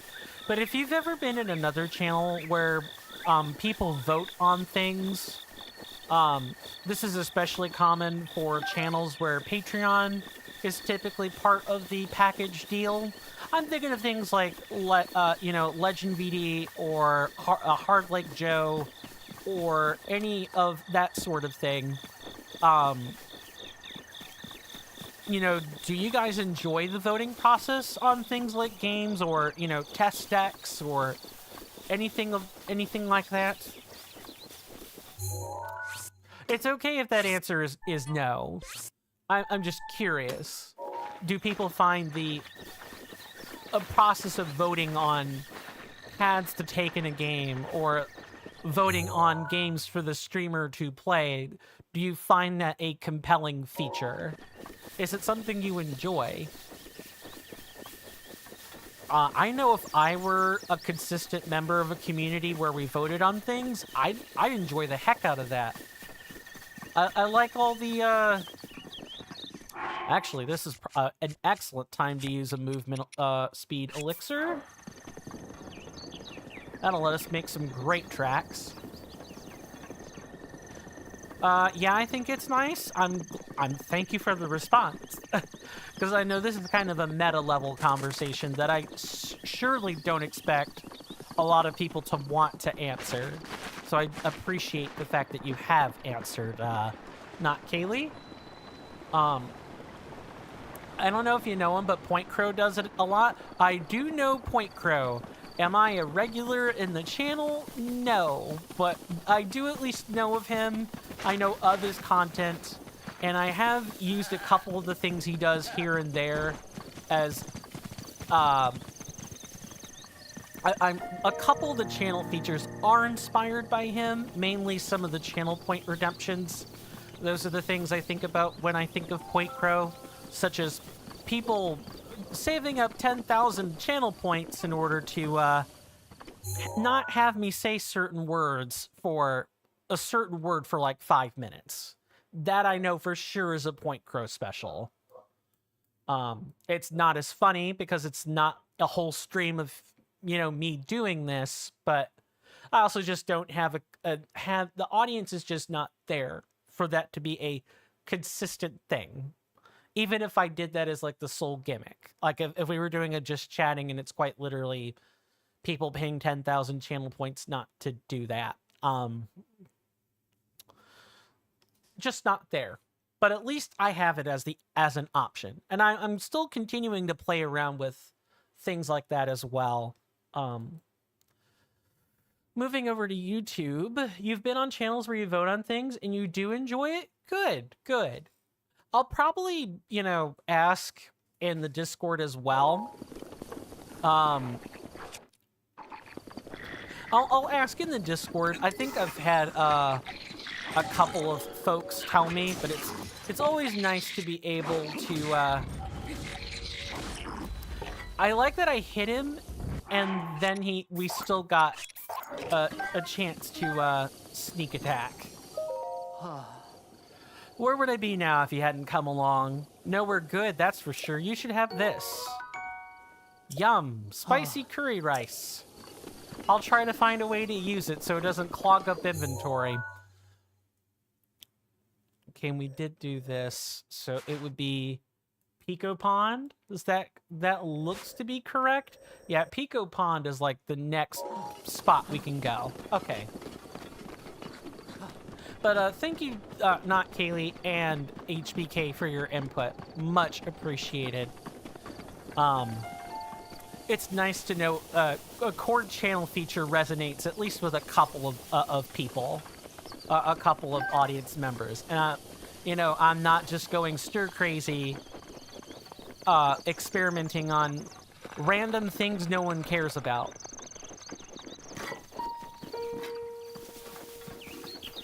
Oh, no.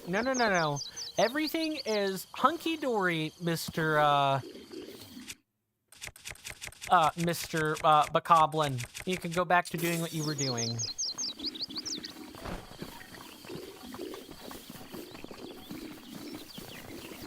We'll be very... Oh, never mind.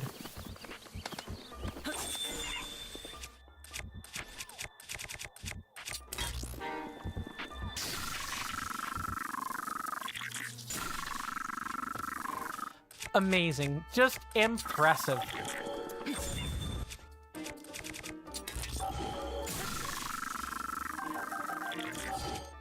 And then I think we can probably just fight these chumps the normal way.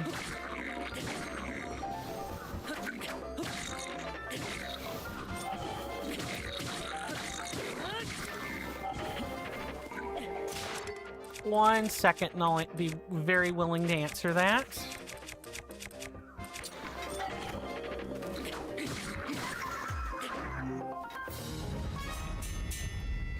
Did you see the Nintendo Switch 2 trailer thing yet? No, not as of yet, no. This makes you, Mark, the 4th person to have asked about that, which is totally fine. I'm merely making commentary on the fact that you are the 4th person to have asked. So this definitely tells me I should in fact be watching it. You just saw it, and there will be a Breath of the Wild and Tears of the Kingdom Switch 2 version. Nintendo.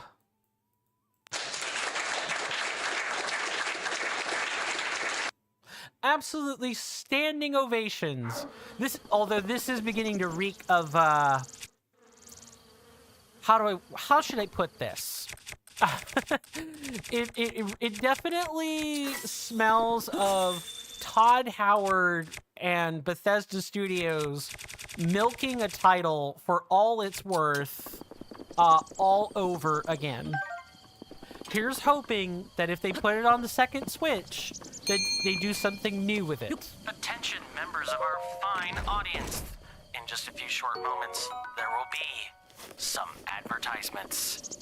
Sit tight, stay strong, and hang in there for me, and it'll be over in just a few short moments. Thank you. But I will definitely check out both the directs, because believe it or not, it's like the second direct. As well, no, you weren't talking about the direct. The statement's literally right there, Coin. It's the Nintendo Switch 2 trailer. I saw the first one. I don't know if I saw the second one. It might have been a games trailer. I definitely think I mixed up the Nintendo Directs and the Switch trailers.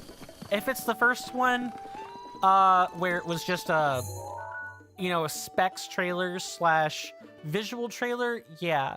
If it's like a hardware / games trailer, no. Probably not. Doesn't change what I waxed poetic about or anything, but I wanted to make sure I actually answered your question and not just hurt their coins being silly again. I'm going to go ahead and get the shilling out of the way, and then we'll continue along with activities for today. So, I've talked about the free, easy methods to help the channel grow, and there may or may not been advertising alerts as well, going throughout the chats in both Twitch and YouTube. But if you want more benefits, make sure that what I just did not mess up the mic. Okay, we're good. Anyway, if you guys want more channel benefits for the Discord server, or, if you want more benefits on Twitch, if you're on Twitch, I definitely recommend checking out the Patreon or Coffee websites. The links should be floating around in the description as well as in the README, and they're also on timers here. And I should say that financial contribution is never required. Being here is more than enough. But if you do feel like getting something for your money, and you do want to financially contribute to the channel, the channel's well-being, one, I'm deeply appreciative. That's way above and beyond what I would ever expect. But two, I'll do my best to make sure that you guys get some return on investment. For you guys on Twitch, a tier 1 subscription is about really the best bang for your buck. You get emotes, you get double channel points, you get increased rates on a bunch of stuff. You even get, and this is true no matter what platform you're being financially helpful on, you get to buy an extra vote when we vote on games and other stuff. I take into account subscription states and stuff when we, cast ballot initiatives. So if you really want a nice, solid return on investment, definitely check the options out in the About Me section on my Twitch page. It'll be underneath the video player or in the description on YouTube, and there will be link trees as well if you're interested in fiddling around with those. There, I have gotten the shilling all taken care of. We don't have to worry about it anymore. It's the game. Everybody who makes content has to play this game of how much shilling do you do, etc., etc. Shamay? Shamai. I think that it might be Shamay. Let's say Shamay. I sometimes see it in my dreams. Do you think that a long time ago people used to live in the sky? I think so. Hey mister, just once in my life, I want to see balloons float right up into the sky. If you help me realize my balloon dream, I'll give you a treasure I got from the sky as thanks. Thank you. Now put some balloons in a barrel and make it float up high. This one's actually not too difficult. We even have some Octorok balloons we can use for such a thing. Octo balloons. Are there any balloons though? I don't think it's actually important that we have balloons nearby, just that we do it. See you after the break, everybody.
Sorry about that, folks. I'm back. I apologize for being later than expected.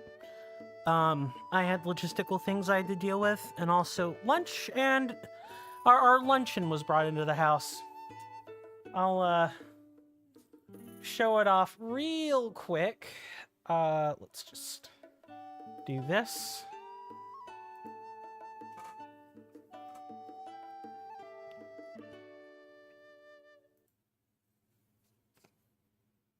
Ta-da! One one super supreme pizza. Delicious. Now the deal here's gonna be the deal. I'm gonna do something inspired by Lobos Jr. and I'm gonna eat. I'm basically going to put a timer on the screen, and that'll be about how much time I have to, like, mute the mic, eat my food, play the game at the same time. I know this is unusual. I usually don't eat on stream, but I have not had anything this morning. I do, in fact, need to eat something. So please treat this, 5-minute block of time as a bit of Legend of Zelda ASMR, shall we? Gonna go ahead and wink out the camera now so I can eat and not bother you guys with endless slurping, munching, slurping, and chewing noises. I know nobody likes that. That is incorrect. There we go. It's number 1, and here goes the muting of the mic.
For those that are wondering what I'm trying to do here, I am trying to find some barrels for us to complete this quest really quick, because it's a super easy quest, and it's not really something I think we should be doing without.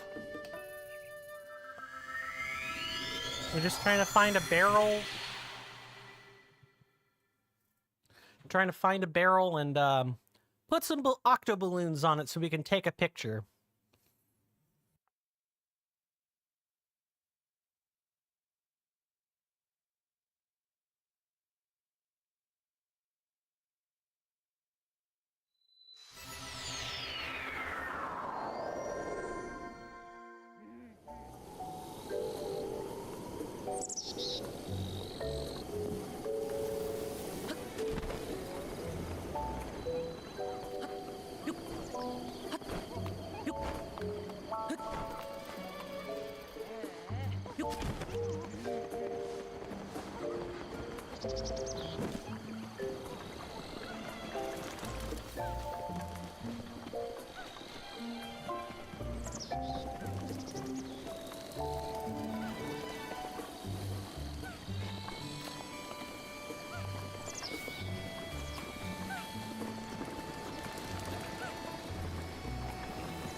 You know, the irony is that we're looking around for barrels right now, and we're not finding any.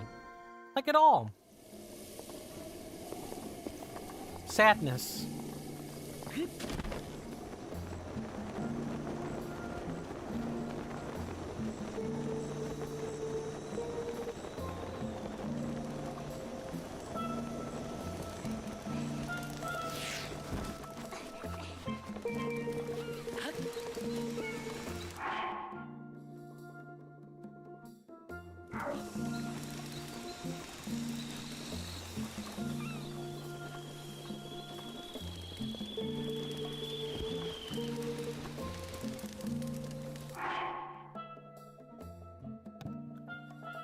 Okay.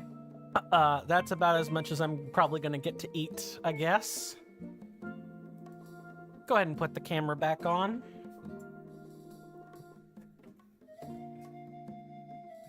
So let's see if we can't find a nearby barrel. It would be unfortunate if, you know, we've looked and looked and looked and looked and can't find it in town, and so we have to go to a camp that has barrels in it. We probably have to do that.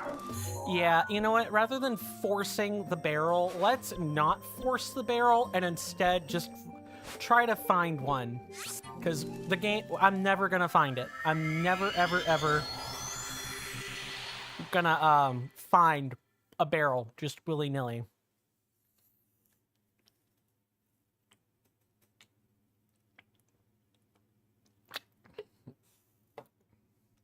How many of you guys like pizza? Just out of curiosity.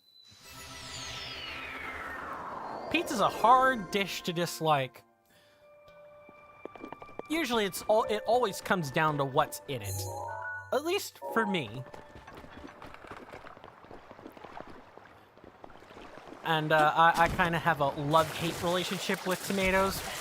I didn't used to have a love-hate relationship, but when I realized that tomatoes were, in fact, giving me some amount of grief, that is kind of when I started disliking them. Or rather, disliking the prospect of eating tomatoes. Tomatoes are tasty, though. Super tasty.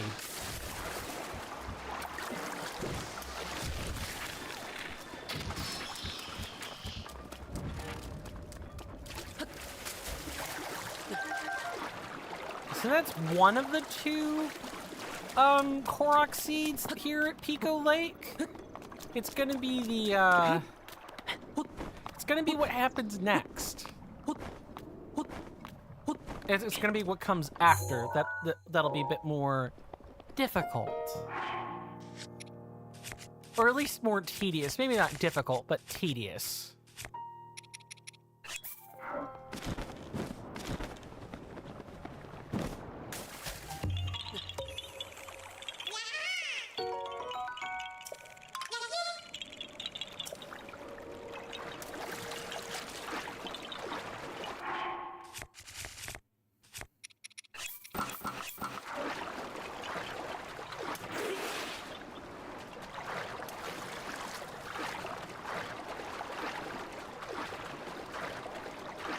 Oh, okay, now I realize where this one is. Okay, that makes sense. I was wondering what was up with the, strange, blocks up here. They're magnesis blocks. What else could they be?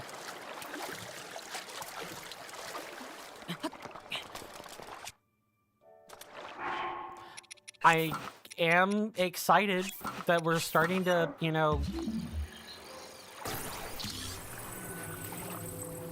Oh no, that, you know, we are starting to, close out the game.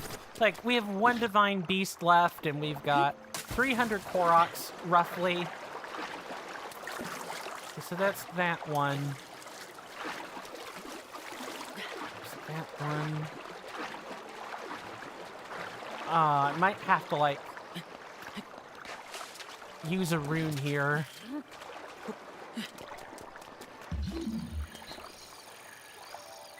Or...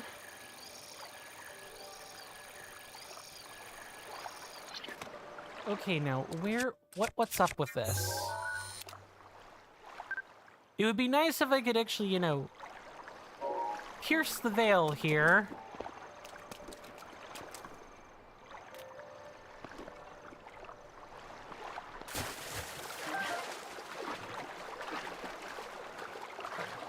Is it, like, behind here somewhere?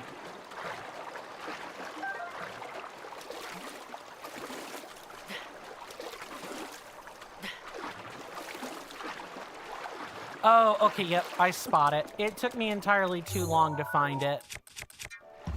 It's this one.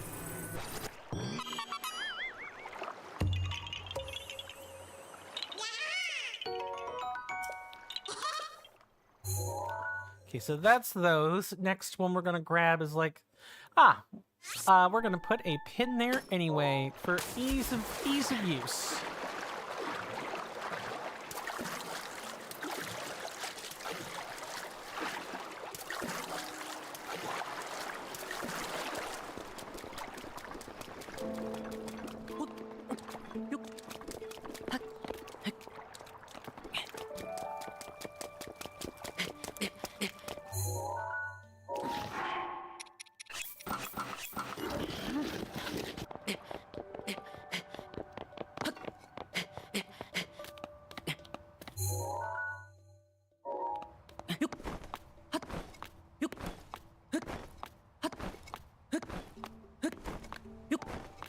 Oh, I can't wait to show you guys some of the wonders of, you know, the Elden region. I mean, we've seen a couple of them, but there's nothing quite like, let me go ahead and switch suits here.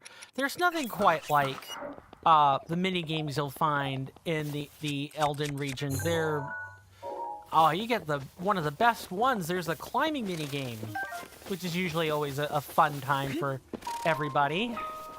Usually, not always.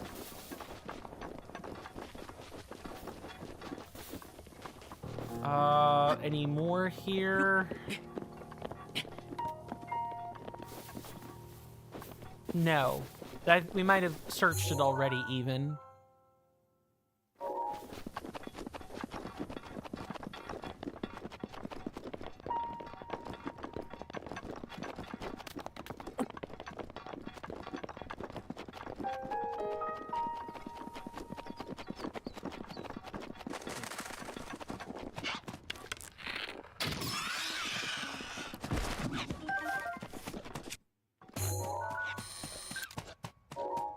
Good night, Elden Ostrich. Leave or you will be shot.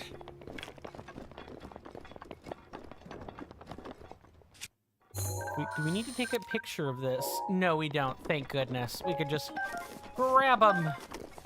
We definitely want a few of these for ourselves. This is one of your favorite regions of the game. So the Elden area, huh? I'm always a water person, I guess. I'm a water, snow, ice person in games, but I could certainly see why people would like, you know, the Elden Mountains. All right, let's figure out where our lovely rock is.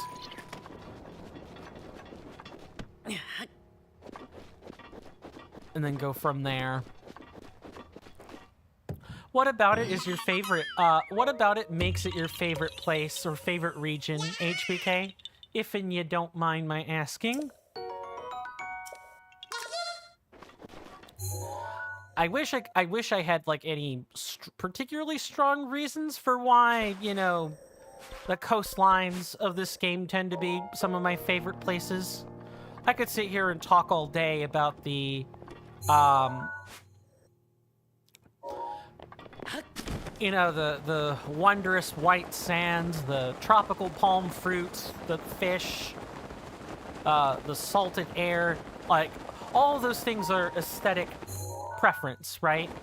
All of those things are just things that a particular human might gravitate toward when it comes to the visual appeal in games or in geography even. I've always been a fan of ocean places. I just don't like the... I melt. I have like type 1, type 2 skin, everybody. I'm as pale as a ghost. And I might give Casper a good run for his money, if given the chance. I'm not quite... I'm more pinky than white, but, did we already grab those? Ugh, okay. Well, that takes care of that. I do remember that this was a shield surfing one. Next one, I suppose, would be here-ish, from what it looks like. You like the exploration and the friendly Gorons?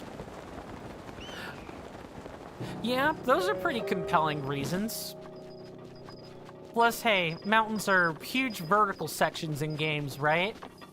If you're exploring the mountains, there are lots of little crevices, nooks, crannies, and there are cave systems too. Like, there are dozens of reasons to be attracted to the, like, fixtures of mountains, the features of the mountains. I do like the mountains. I guess I just like the coastline more. Maybe part of it might be a, you know, when I was a young teenage boy growing up in the deep south of the US, one of the places that my family always liked to go was the beach. All the time. Even if I, you know, disliked the heat, the sunscreen, the sand getting everywhere, I enjoyed the ocean for what it was worth.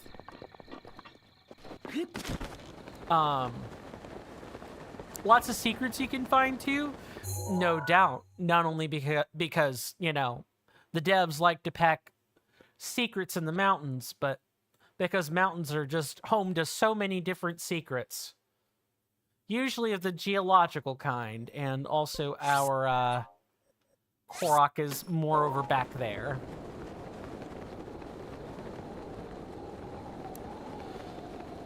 Gold panning can be a thing you can do in the mountains. I've been gold panning exactly once, and it was in an exhibit of all things. So, like, obviously, if you're a kid in a gold panning exhibit, you know, they're gonna give you at least a little small something to find. Alright, yeah, no, absolutely not. It's just...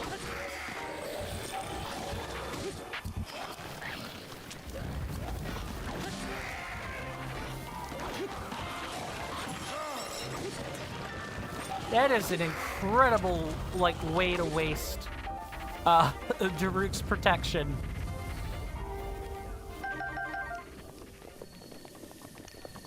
Do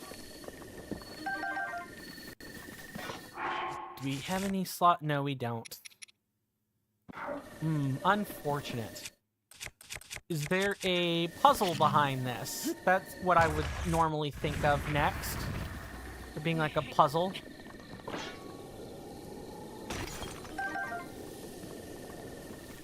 And I bet there's probably all kinds of little encampments that aren't really super visible on this map, and I do remember some of them.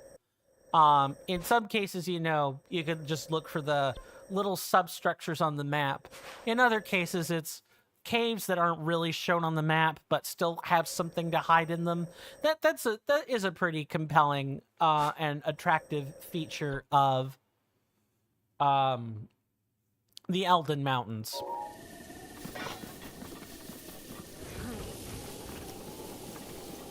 But if you're going to take your kids, shifting back over to the real world, if you're going to take your kids gold panning, you know, make sure you tell them, hey, you know, it's nice that the store or the exhibit, you know, let you find something, but the common thing that happens is usually a whole bunch of nothing. You get your hands wet and dirty for no benefit. And you have to sit there for hours and hours and let soot, not soot, but soil and silt collect in a pan before you sift it out. Okay, I need to find where this is supposed to go.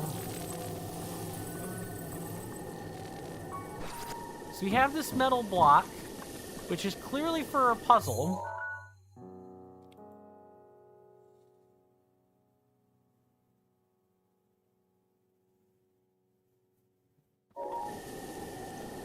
Okay, maybe I shouldn't have... You know what? Let's move the cube back where it's supposed to be, and let's use our eyeballs here.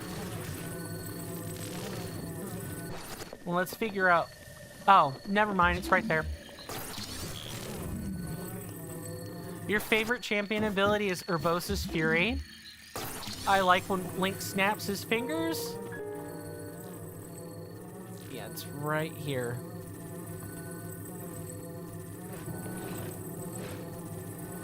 Okay, that is not what's happening. That means there's something else going on.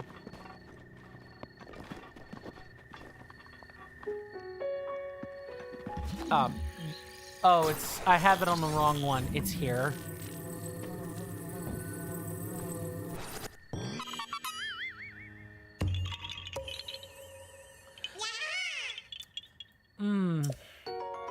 I don't know if I have a favorite champion ability.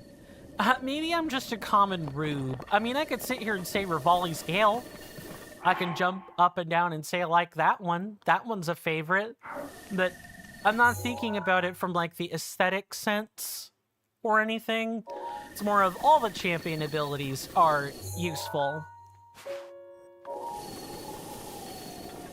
If I had some sort of freezing champion power, that would probably be a favorite. The pose he does is cool too. Yeah, I could see it. I'm trying to think of the non-cutscene version. Yeah, that's like a decent pose, I suppose. You know, no rhyming, no poet intended, I suppose. It is. It's like, oh, you already have that one. Okay. Then there's that one here. I think we're actually ready. Yeah, we're actually ready to start, Elden proper. Good. I'm gonna wink out the monitor for or wink out the camera for 60 seconds while I, chew on something.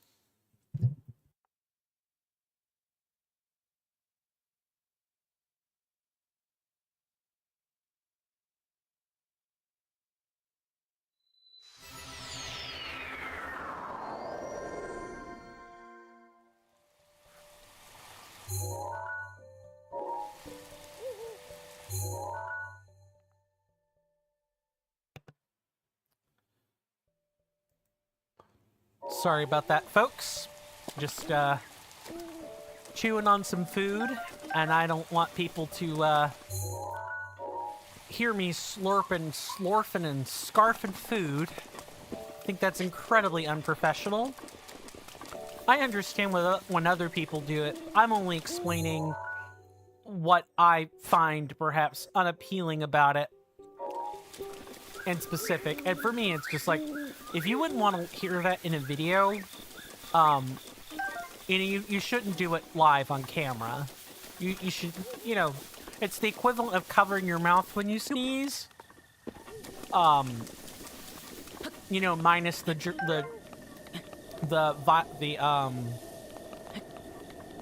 the sickness prevention measure.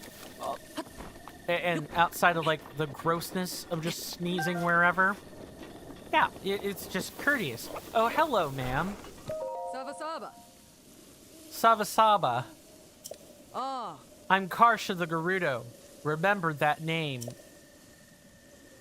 I'm just a traveler now, but there was a time when I was a master archer in the Gerudo Town Guard. I can't count how many times I stopped monsters from invading the town with a single well-placed arrow. You're making good time. But where are you trying to go exactly?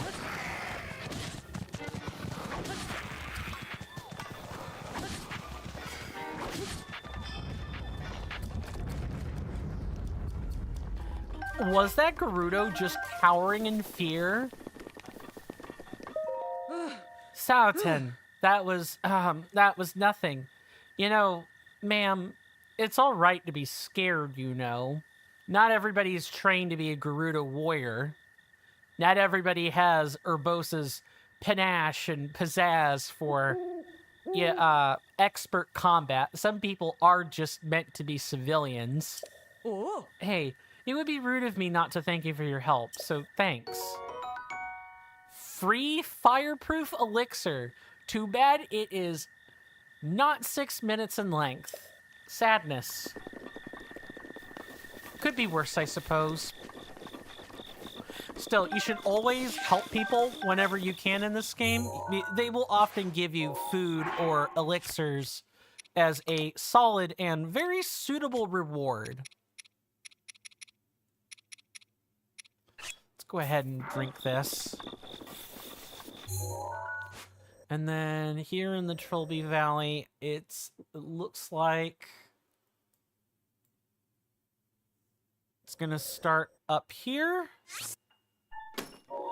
I think deep down she is scared. Right, it's just that I know the Gerudo training regiment. Their whole thing is, you know, being strong warriors that need no man, that need to be ready in case a man that they give birth to ever comes along and tries to subjugate them. Much like what happened in Ocarina of Time and so many other games where the Gerudo people are depicted or involved. It happens a lot in this medium, actually, where there are women or there are people, and then some evil man comes along, subjugates them, and turns the entire race of people into pariahs. A really common example of where this happens is in World of Warcraft. A lot of people might know of her. She's named Sylvanas Windrunner. She was the leader of the Forsaken, the stand-in representatives of the undead in Azeroth. Like, that was her whole shtick. She became corrupted by the Lich King, and she was risen back up as a banshee to do his bidding. Of course, the banshee process never really quite worked out.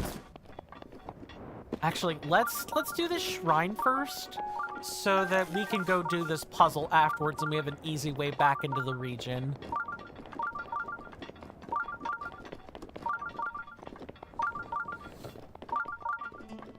Oh, and Sylvanas was one of those, you know, once she became established as the leader of the Forsaken, everything about her ethos was, I want revenge for what the Lich King did to me. I want revenge on the living. I want revenge on the specters of the world. And then it became increasingly cruel and malicious. And then eventually, you know, Blizzard, apparently, the company responsible for the game, had enough of her character and just completely made her lose her marbles. And it wasn't until near the end of Shadowlands where she faced her comeuppance and was tasked with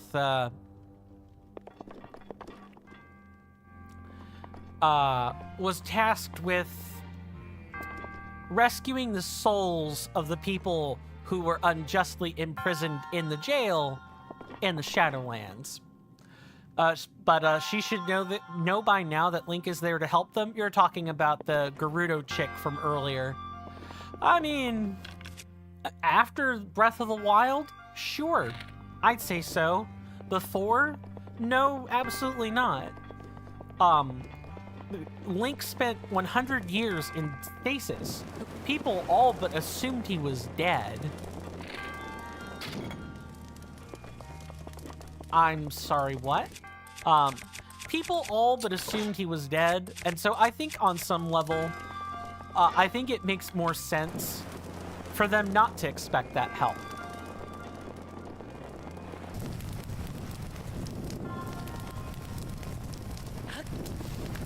And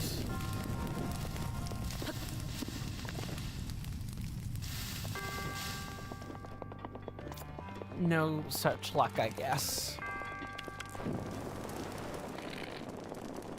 That is not the correct bow.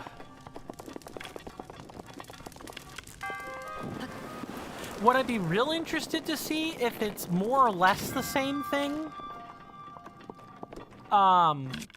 In Tears of the Kingdom, where, you know, now that Link and Zelda have kind of been running things for 5 years, how well do they know the Master? Know Master Link. How well do they extol his deeds? Or are they more concerned or more enraptured by Zelda, who's no doubt been a fastidious and well-respected ruler, perhaps even better than her own father? You didn't think of it like that? Thank you for pointing it out. No problem. I'm not saying your perspective is wrong. I just think you need to time shift it a bit. That's all. Oh, do I... Oh, wait. Oh, coin never forget. Coin never lets an opportunity go to waste. At least I do my best not to, anyway. Where are those octo balloons?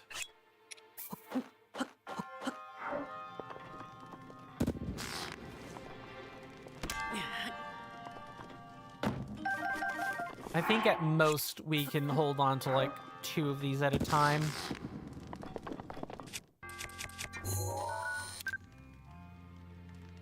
I hope that that's enough.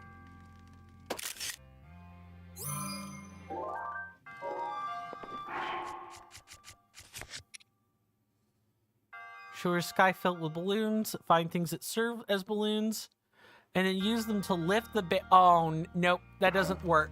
You actually have to bring the stuff over to her. Okay. I misunderstood the assignment. Alright, let's not let that happen again.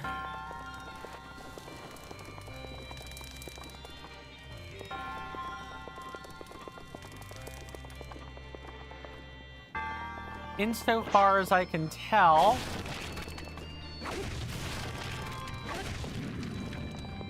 that's the easy part, but if we want bonus chests, we have to do things the other way. The point you were making is that not all people are bad people? Exactly. Yeah, I do get the point you were making. Absolutely. In my mind, I really don't think there's any such thing as a good or a bad person. There are simply people making good or bad decisions. And when people say, oh, that person is good or bad, what they really mean to say is this person tends to make really bad decisions.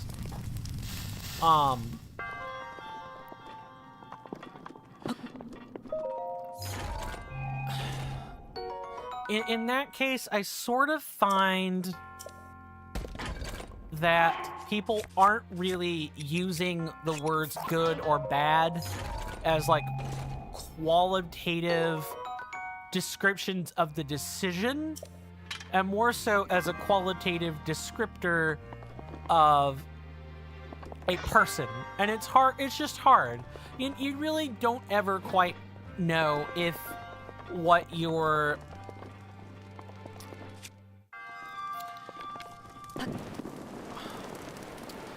I guess maybe the best way I can think of to say it is that I think people should be careful about labels.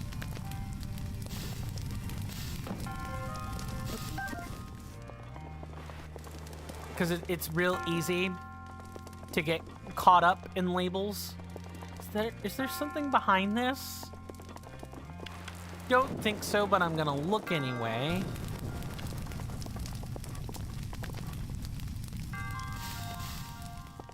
No, I didn't think so, but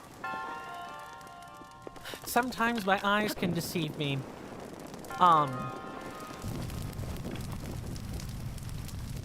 Oh, you actually have to burn the chest so that the key, you can get the key that pops out.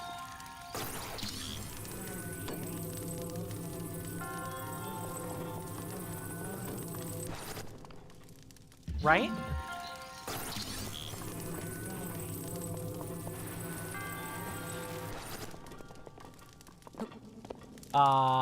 Okay.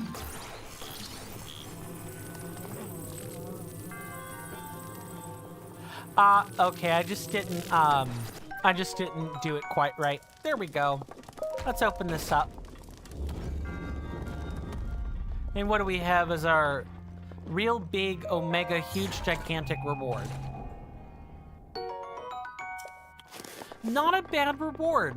About the right quality for, you know, the difficulty of the puzzle and everything. And I think that takes care of everything. Yeah, I think that takes care of everything. All right, let's get our spirit orb and get out of here. Gonna wink out the camera for another 60 seconds while I finish crust.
Sorry about that.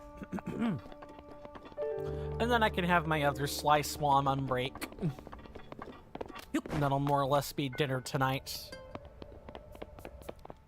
Although this does mark like the third night in a row I've had like pizza, so I'm not getting sick of it or anything, but definitely a large influx of tomato that I'm not the most comfortable with. Let's get a regular cobble crusher.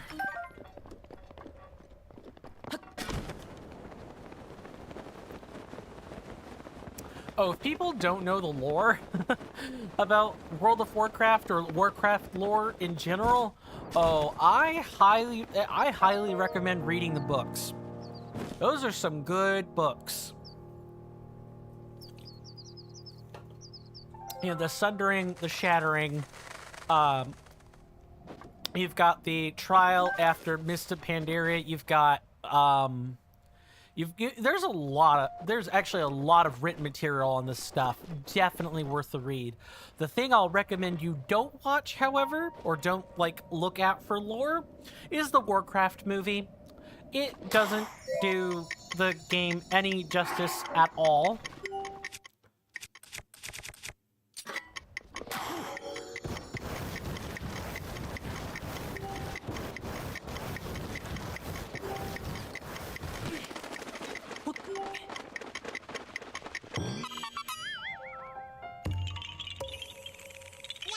And it basically kind of makes up stuff.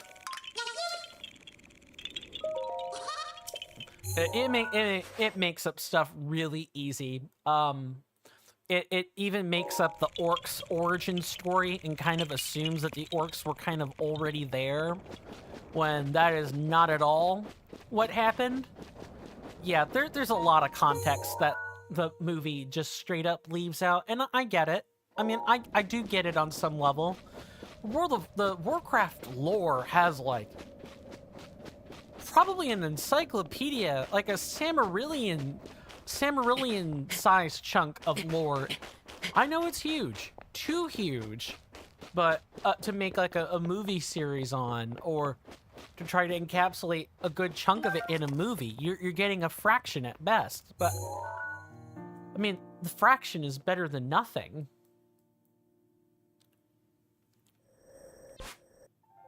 Okay, is that... I want to be careful so we're not heading into Akala territory. Shield surfing is fun. Shield surfing is fun.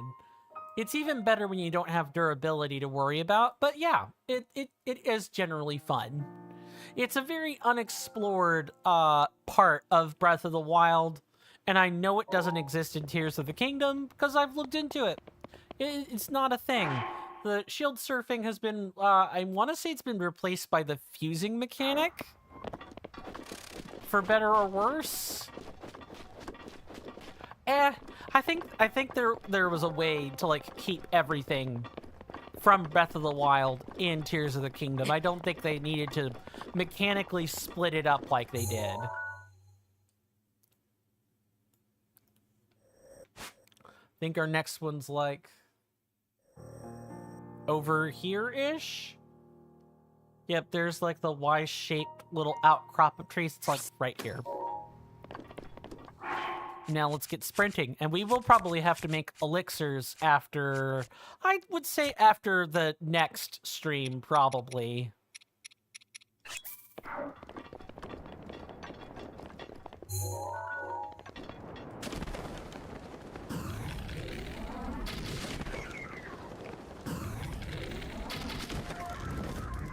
Okay, that's 2 of them right there.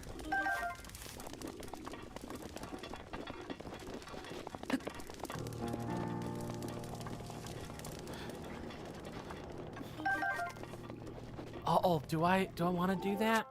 I think I would rather freeze them in place.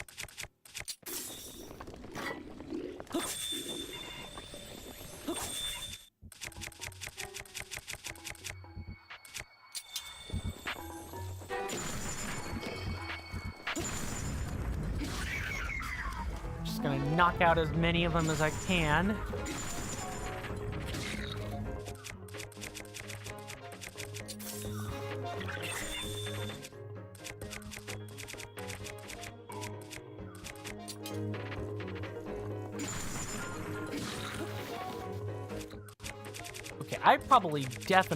I'm definitely overusing the Blizzard Rod here. And this one's... Okay. How do I want to handle this?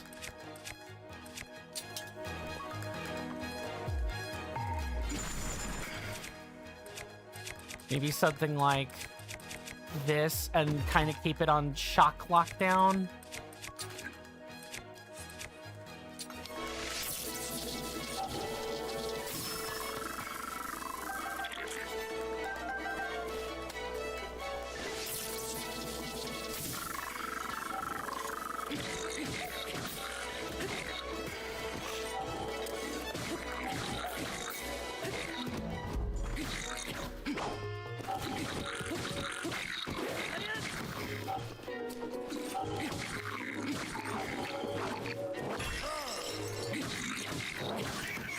Okay, oof. Not my best performance, but it certainly could have gone worse. I would like... Yes, give me one of these, please.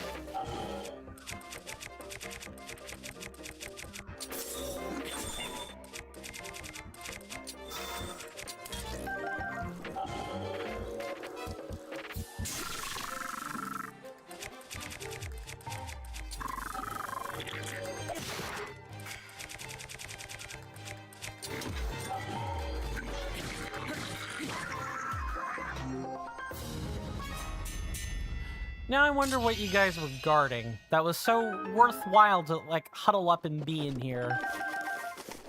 If you want a gem farm, killing these moblins is, or like, finding silver enemies is gonna be the way to go to do that.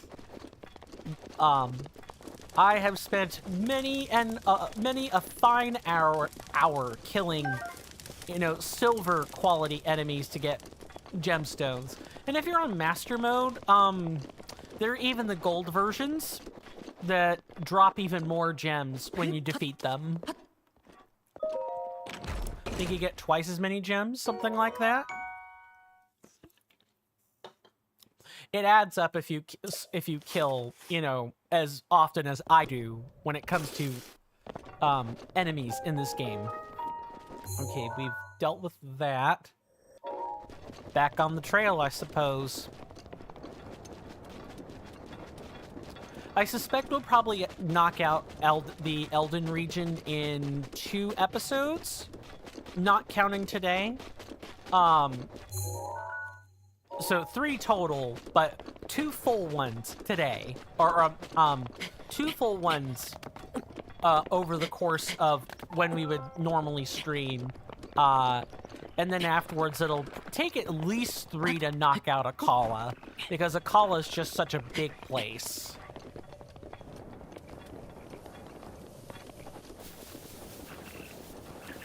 But I think around episode 55, we've just hit episode 40. Yeah, we've actually hit episode 40 today, believe it or not. I really thought we would have been further behind for longer. This is not the correct place.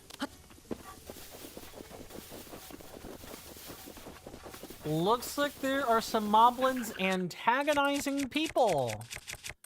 And they even look or appear to be combat savvy, so... leave them alone.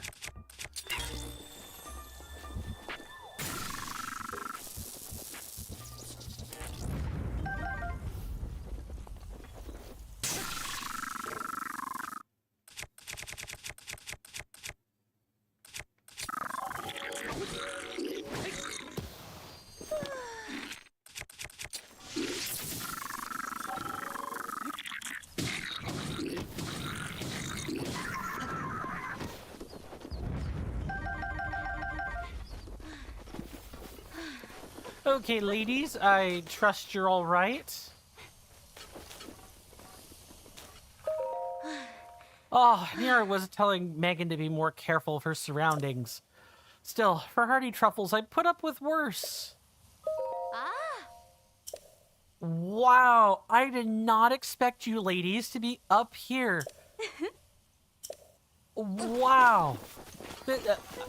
I thought they usually stick around, you know, the Hateno area and maybe come out toward, you know, where Necluda meets Hyrule Field, but no, they're just straight up here in the Elden region. Ladies, would you just prefer I give you some truffles? That would surely be safer than this.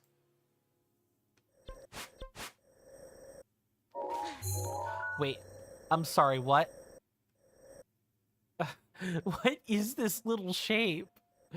Oh, I'm such a pervert. We're gonna put a pin there. There's a Korok seed there anyway. I find that and it's even at the tip. It's freaking hilarious. What were the devs thinking when they put that there? Do I want to know? Probably not. Okay, this one's the plain Jane Ice Whiz robe.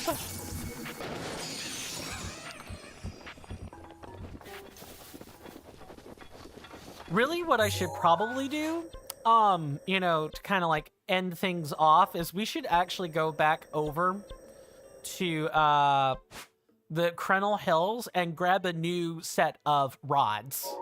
Because having elemental rods is just too nice. It's having the elemental rods is just such a nice thing to have. Being able to freeze enemies and shock them is just such an amazing combo. I know I keep waxing poetic, and I know it gets old hearing it from me, but it's an efficient combo. It disarms enemies. It makes them, Attention, members of our fine audience. audience. In just a few short moments, there will be some advertisements. Sit tight, stay strong, and hang in there for me, and they'll be over in just a few short moments. Thank you. I just think there are too many good things. Is that a rock puzzle? It is. All right.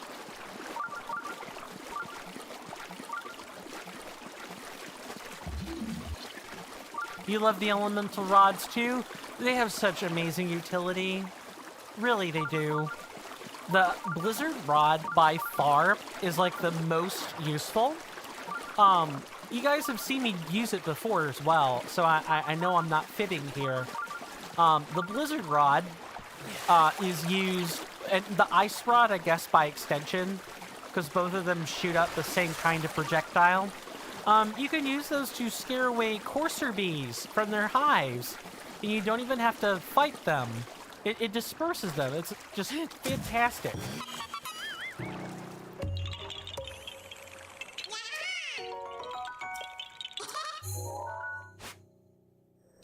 What the heck? I guess we'll head over here.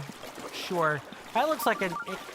Also, the sensor is going off, so I think a shrine might be in that general location. We'll have to futz around a bit in this place and find out.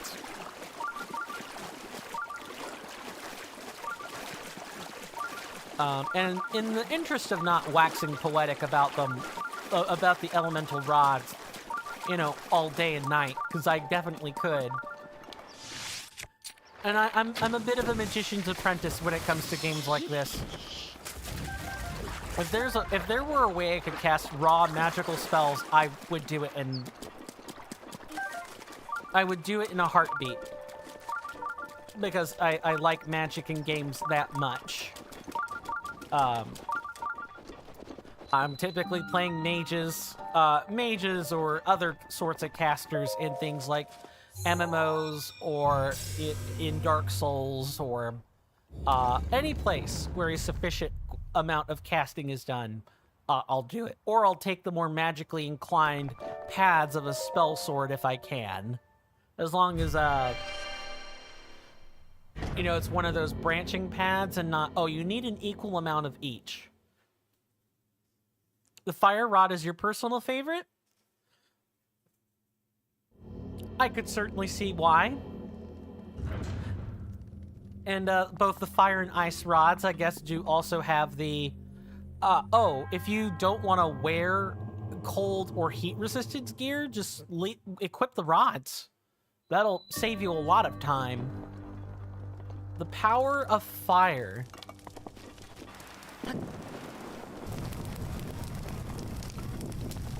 I remember this being a pretty basic one.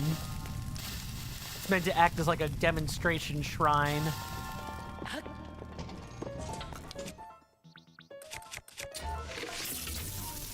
Dang it.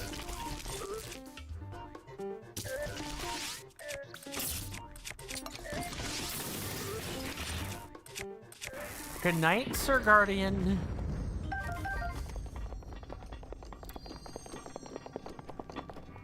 I would like to avoid further interruptions from the enemy peanut gallery that is, that are the enemies of Hyrule.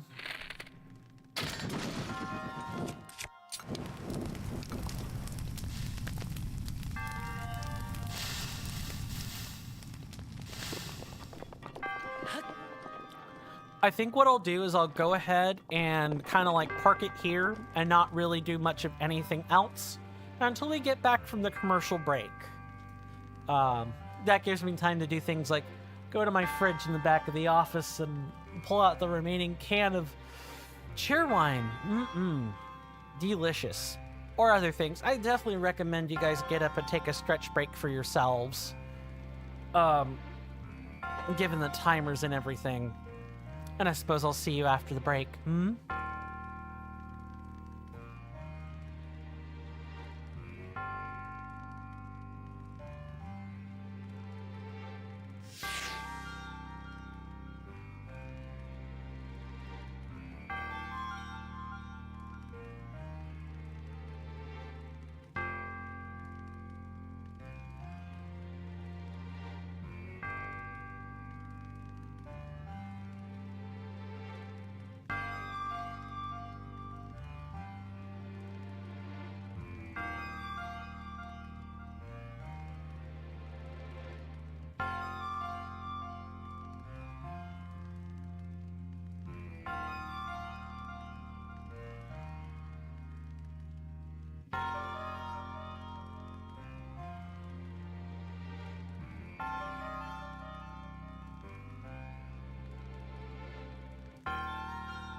I'm back. Sorry about that, everybody. Let's finish this last hour strong. I want to thank everybody for hanging out with me today. I really appreciate it. I enjoy your company. I realize that I'm not the most gifted with commentary. I'm certainly not capable of the continuous witticisms of a lot of, top-end streamers. There's a reason why, the top streamers are where they are, and it's not all luck. I know luck is like a significant portion of why anybody is popular on media platforms today, but I do genuinely believe that a decent, not quite half, but I would say 40% of a streamer's or a content creator's throughput is based on what they're capable of doing for their audience. Like, what is their audience getting out of... Did I reorder this? I did.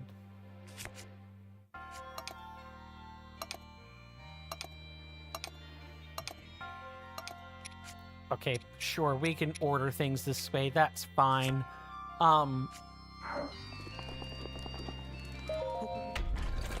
So I guess something oh, right, I have to figure out what to do with that bow.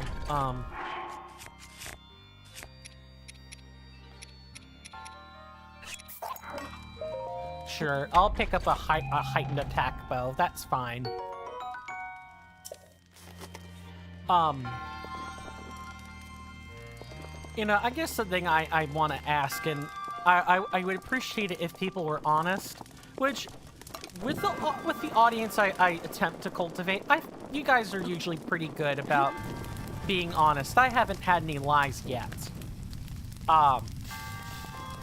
What is it you get from me when you watch me, or, you look at my content? I'm curious. I'm eager to know. Because if it's something I can improve on or make better for you, or like more of it, then I want to do that. I legitimately do. Because I think enhancing and further refining the streaming experiences or content experience is just a good thing to do. It's how you make it in this space of content creators. Whether that be long form like YouTube, short form like TikTok, or live form like the streams.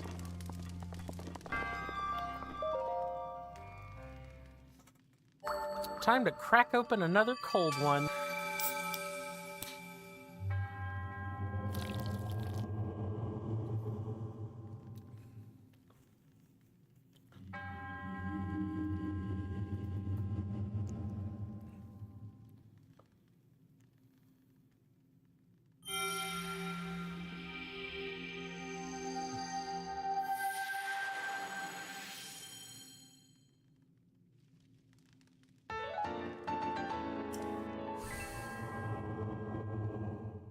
All right, we're good here. Now we just have to keep this up.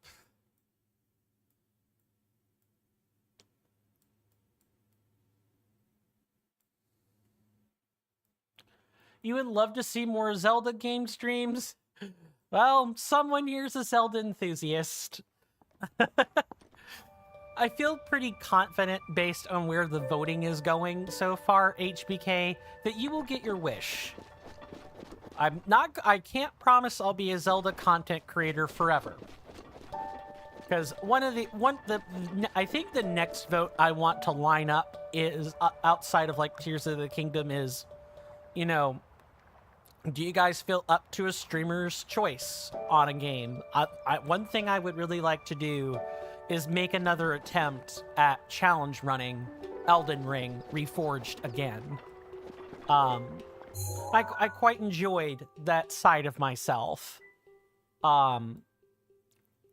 It exercises a different skill set.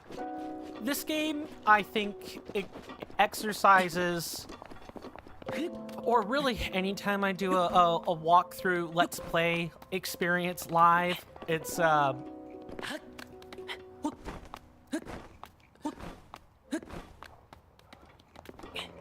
there's like, yeah, there's like an exercise in gamesmanship, but there's also what on earth is, sorry, I felt something weird on my leg, not sure why. Anyway, your brother got you into the series? That's cool. That's awesome. Both my sibling and I have been longtime Zelda fans. Honestly, I'm the older one, so I'm pretty sure I got them into it first, but that's only because Nintendo was like just a long-standing franchise in the house more than anything. There's the rock right there. That is an iron shroom. I don't know why I thought that was a rock. Silly me. Where is this rock that we need, though? Please don't make it down there or somewhere where we can't get it. It's probably in the... Yeah, it sure is. It wants us to kill them. I'm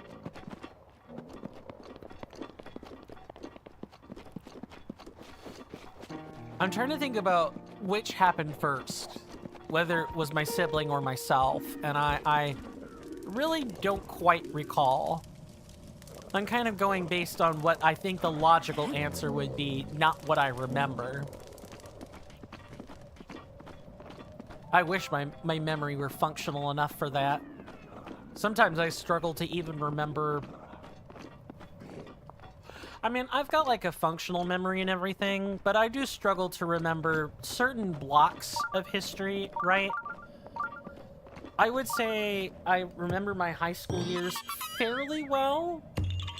I remember my middle school years fairly well. And the elementary school years, I kind of don't remember as well.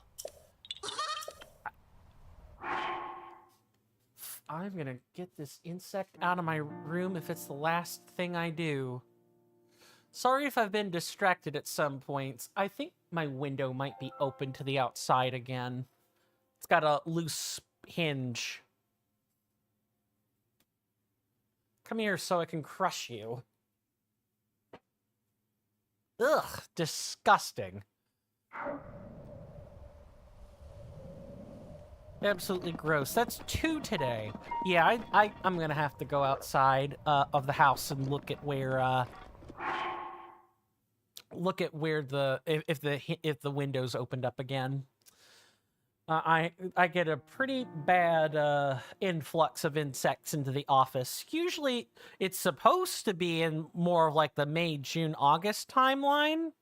May, June, July, August timeline. When summer's really supposed to be starting, but here in the deep rural south of the U.S., it's summer all the time, except for when it's December, January, February, and then it's winter sometimes, and summer the rest of the time. Sorry, I put up I used Southern drawl on purpose. I talked with a drawl on purpose as part of a joke. It's one of the few voices, one of the few accents I probably can do with my eyes closed. I've just trained myself to really not do it a whole bunch. I don't particularly like that part of my familial heritage. Oh, we should just blow these up. I don't know what I'm trying to do.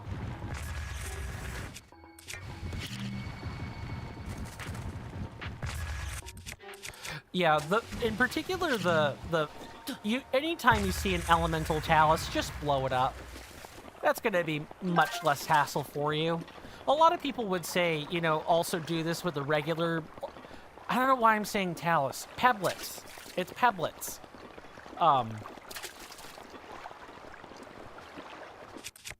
Must be under the water somewhere. Or right over there, perhaps.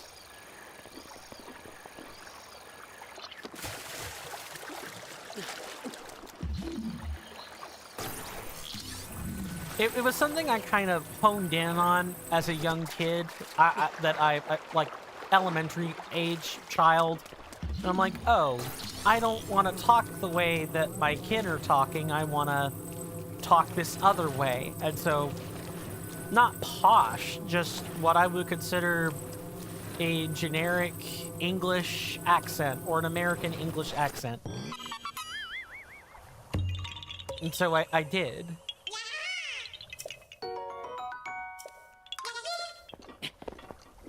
Then again, I definitely locked in on an accent that was easy enough for me to begin speaking as a young child.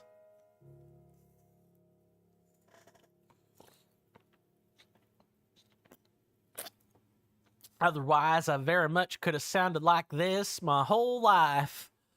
And even if I weren't exaggerating my drawl, at least I'd have a little bit of it. Maybe perhaps much to my dad's chagrin. I was never into that sort of speech pattern growing up.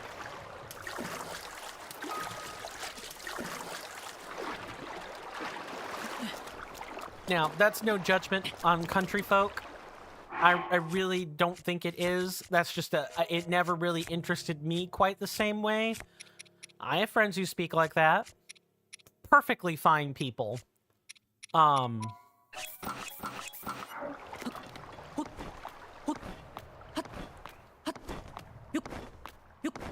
just don't care to. If they do it, it's fine.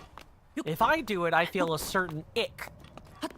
An indescribable ick that comes along with it. It's definitely a personal me thing that I have hang-ups about, and I'm not sure where the hang-up comes from.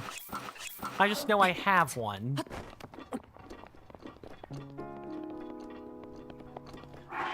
Your first games you fully completed together were A Link to the Past and Ocarina of Time. That's awesome.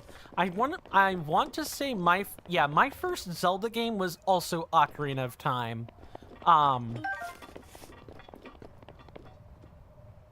Yeah, definitely Ocarina of Time. It's not the one I remember the most fondly, but it was my first.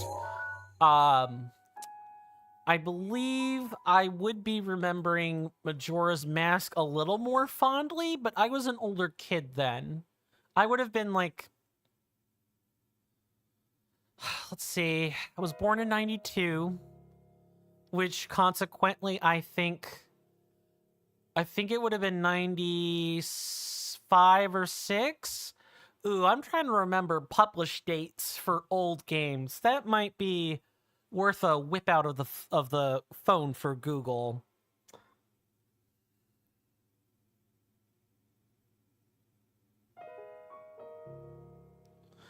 And it was like in 1997 or 8. But I could be wrong.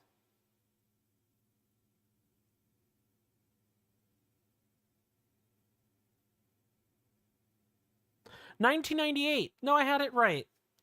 Yeah, so I was a 6-year-old kid then. I definitely had more memories of Majora's Mask. I would have been almost 8 then. I would have been 7, almost going on 8.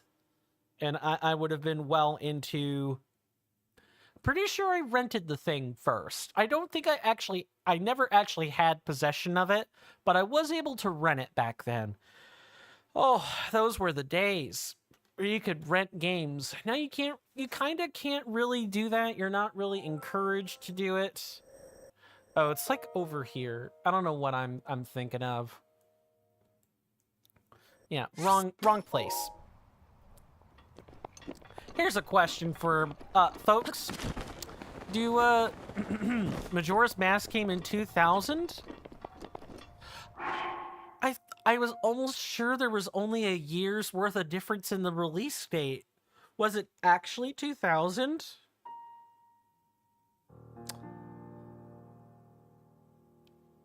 Oh, and here's a tip, you know, outside of using a different search engine, of course.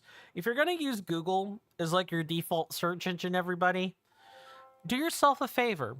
When you finish typing your prompt, let's say you're searching for, I don't know, kitten pics or something, make sure you type -AI into the prompt, or you're not gonna clear out the AI generated slop filling the net.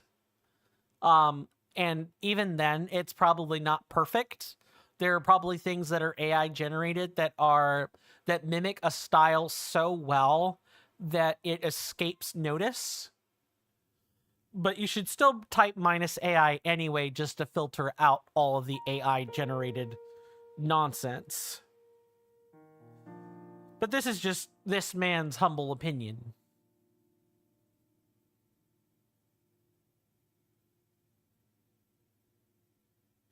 So you're right. It is 2000. I could have swore there was only a year. Maybe it is a year's worth of difference. When exactly did Ocarina of Time release? Because we get the year, but I'm not getting the month or what have you. November 21st, 1998. And then Majora's Mask released in... Okay, so for North America, it would have been October the 26th of 2000. So it would have been not quite 2 years. Almost 2 years. More like 1.5 years. Fair enough. Hey, I'll admit when I'm wrong. Ocarina of Time came out in 1998? Yup. So without counting the months, it's like a 2-year difference, right? But, oh boy, what a difference did 2 years make between those two games.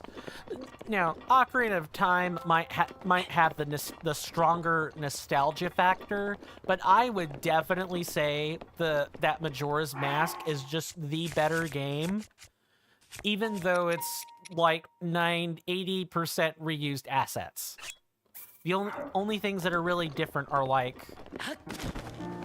the bosses, I say assets. Like the NPC models were the same. A lot of the textures are similar, but they had a chance to go back and add more textures and more instrument samples. This is just from like digging around in the files in the background. Because I've seen the Ocarina of Time textures. I know what the texture files look like. It's something I could do myself if I really wanted to. Which, I guess that's something I guess I could say I've dabbled with, is I've played around with trying to make maps for Ocarina of Time. It's not the easiest thing in the world to do. You have to use like a specific version of Blender and then convert it to an appropriate object file, but you could do it. I have played around with the development kit before. Okay, where's the missing one? So if we have 6 there, 1, 2, 3, 4, 5, and the 6th embedded in the ground. Is there anything? Nope, 5 embedded in the... It's probably in one of these, like, loose, or in one of these, like, gaps here. Not that one. That one. Okay. Got it.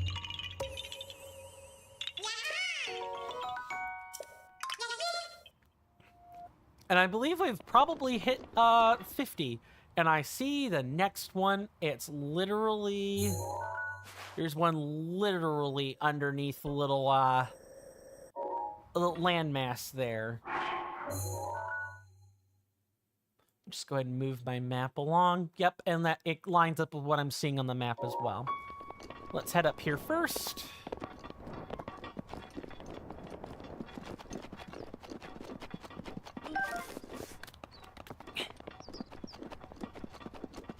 If we can, your nephew is the same age as Ocarina of Time? Okay, that's 98. 98 is the release time. So they're at least an adult. So it's 20 to 2018. Oh, so then they're around 25 or 26. Yeah, they would be coming up on 25 or already 25, which is cool. Hopefully the nephew is having a good time of things wherever they are in life. I hope everybody is having a good time of things in life. Even though the times are dark, tariffs are high, everybody is angry, war is apparent, I still hope everybody's making the best of life and not getting swept up in all the negativity and or caught up in humanitarian crises. I hope everybody is doing well, and if they're not, you know, if I can help you, I'll do so.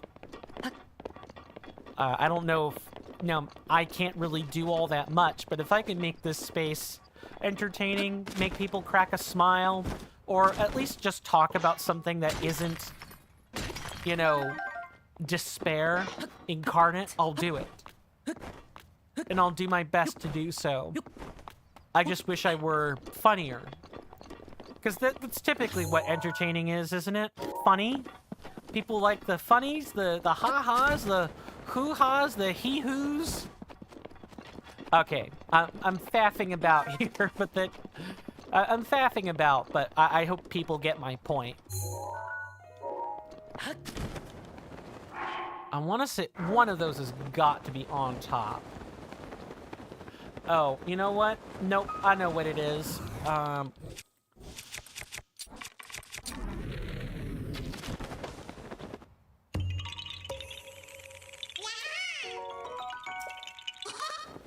Can't believe they were sitting opposite of each other.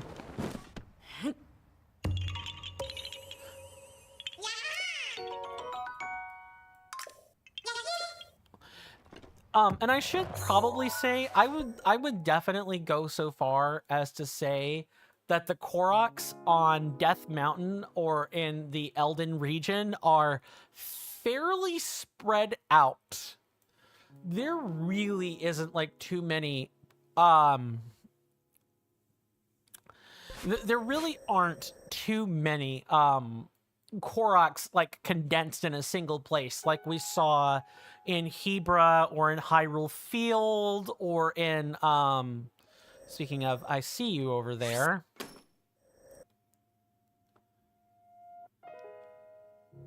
Yeah, in fact that is supposed to be the next one. I'm kind of going around in a spiral for this area, kind of just working our way inward.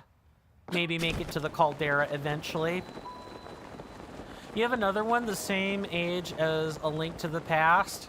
He was born in 91. Oh, well, then they'd be 30... They would be coming up on or already 34. I know, I was born in 92. And I'm getting ready to be 33 this year.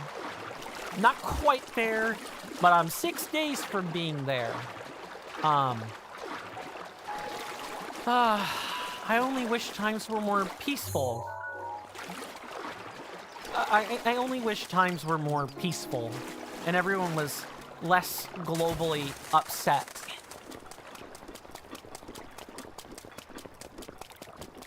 And, you know, not have to have the justifiable reasons for being upset, you know? Okay, where is our rock? It's not like up there, is it? Please tell me it's not up there. It's up there, isn't it? Okay, we're gonna have to put on the elixir and get to work.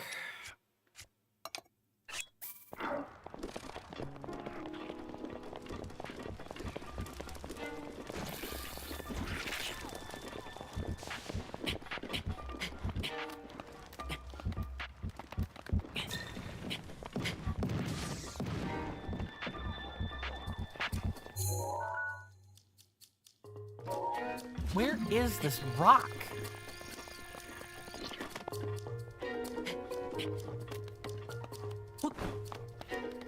It's gotta be up here. Or it's got to be in one of these places where...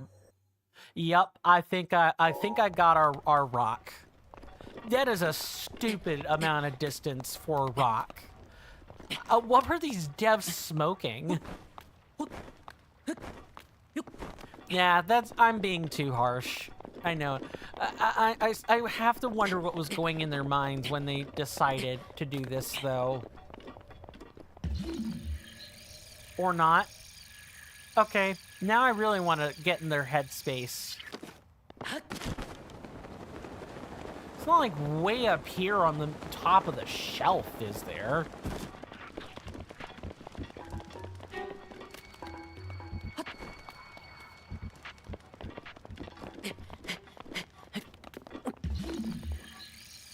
Okay.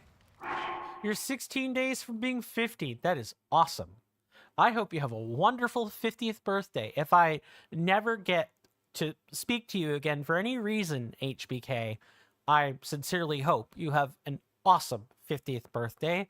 And here's hoping that you go out and do some fantastic things.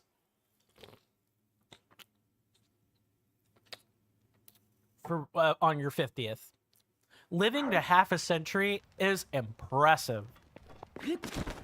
Especially with all the people dying to car crashes and drug overdoses and heart conditions or getting shot.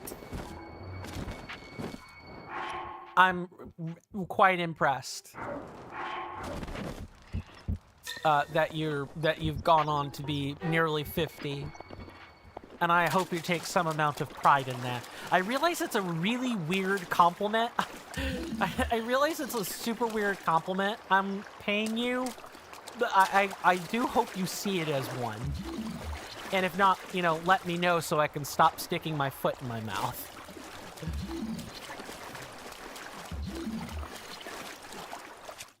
Okay, what's the deal here?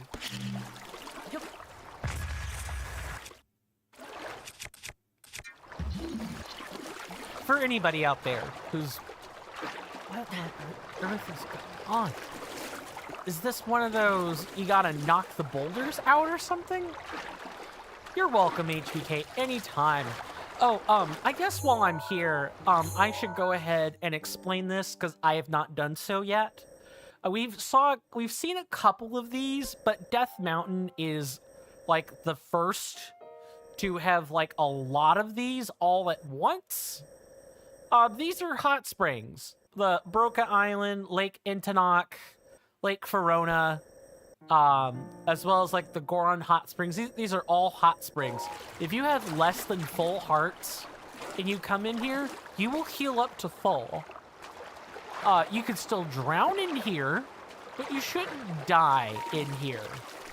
As long as you've got a nearby hot spring, you can at least take some reassurances that you're not going to die. You do, yes? Good, good. Not that I'm trying to give any... Not that people need permission or anything. Interpret things however you like. I'm just... I know I can be awkward at points. And I think it's best, you know... that if I think I've said something I'm unsure about, you know, I ask for clarity of interpretation. I think what I have to do is blow it up.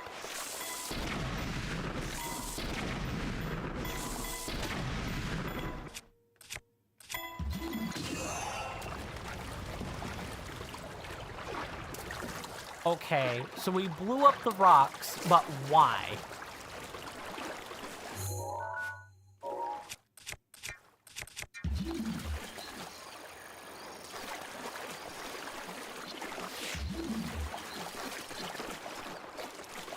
All right, time to look at the little guide that goes along with this.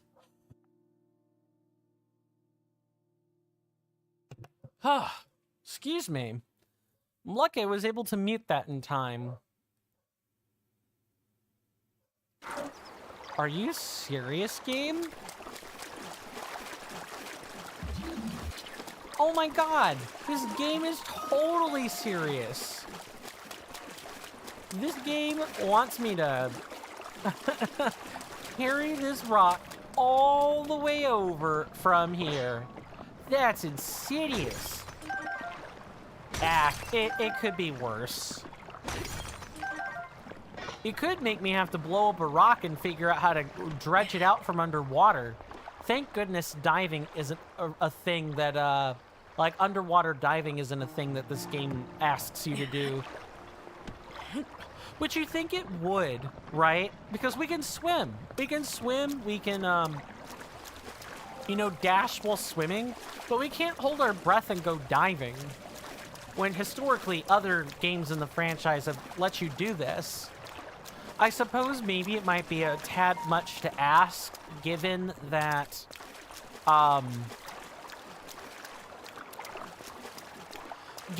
there's just so much more space to work with. They would have to come up with a mechanic and have it be useful. I still think they could have made it a rune or something.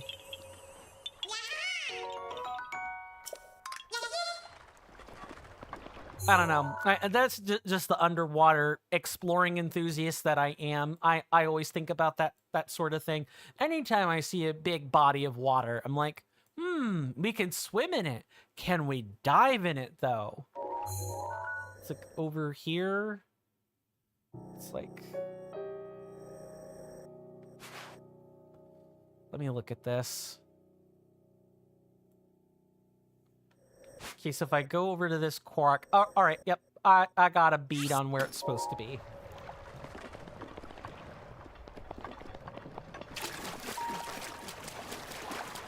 And I guess while we're out here, we can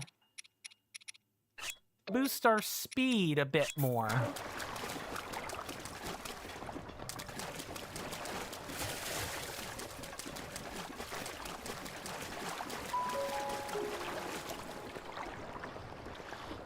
So, do you guys prefer daytime or nighttime in this game, out of curiosity? I think I've answered this exact question once before now that I'm thinking on it, but I'm happy to answer it again. I prefer nighttime in this game. Why? Monster part farming. Also, the ambience is generally quieter. Like, it's not so bombastic. Which, don't get me wrong, I enjoy bombastic musical scores, but there is something nice about being able to say, oh, yeah, it's just me in the nighttime sky, exploring whatever we can see. There is something nice about all that.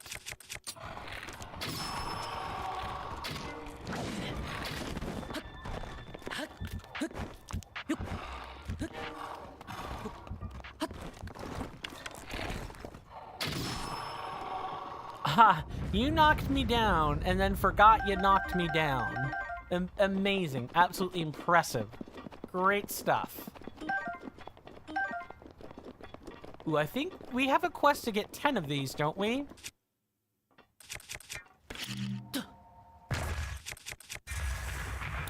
Yeah, we sure do. You prefer daytime? Easier to see, right? Or it's like more vibrant or pretty during the daytime? I could really think of quite a few different things it could be. So we did that. Nothing there. Wow, it's actually like clean. It's clean on the edges of Eldin. The next one isn't like until here. Which is probably a rock if and I had to guess. And we could probably pretty easily make it to there, but with all the flying that we get to do during the in the Eldin region.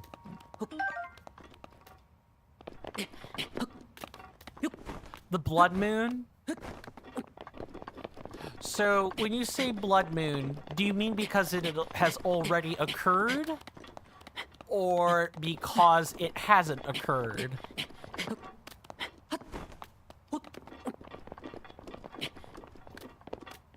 Come on, Link, get up there. Speaking of Blood Moon, I think there's going to be one coming up in half an hour. In-game. Just look at that ashen particulate. Too bad I'm not near a cookpot to take advantage.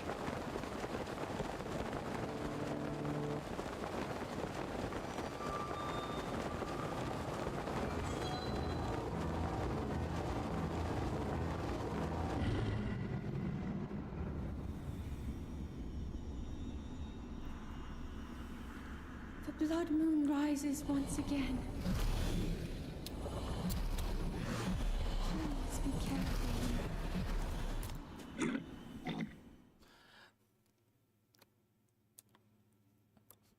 I do get excited for the Blood Moon, though, because that means we can kill Lionels again. I know, that is like the most enchanting reason ever. Ah, yes, I too like the Blood Moon because of murder. Totally YouTube friendly. I'm joking, by the way. Okay,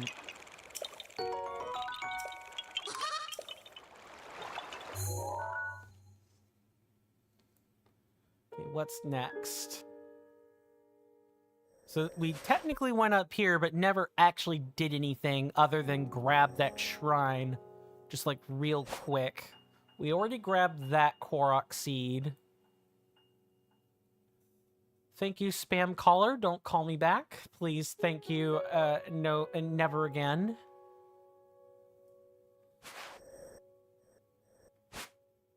Ooh, though that explains the Korok seed. Let's freaking go.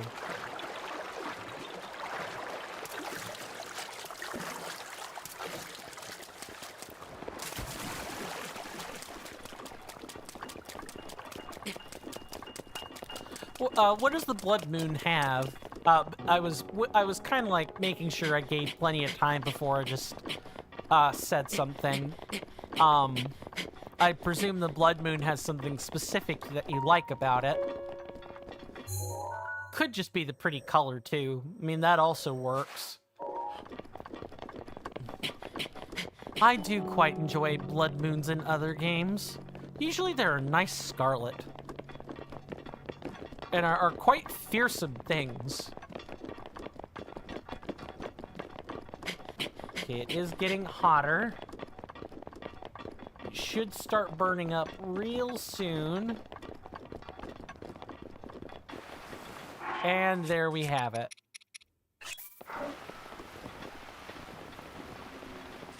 What's burning? Oh, it's this bow. That's what's burning.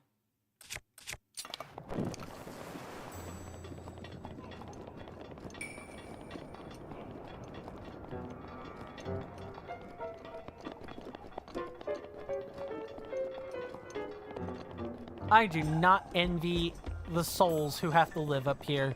I know the Gorons can take it, but, like, come on. I still think they would prefer living in temperate land, but with access to hot springs. I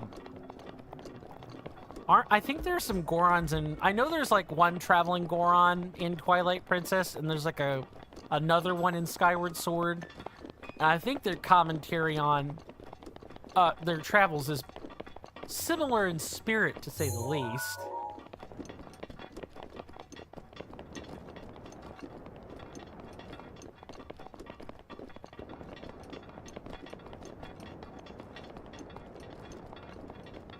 Although I'm quite certain only the Twilight Princess Gorons talk about hot springs.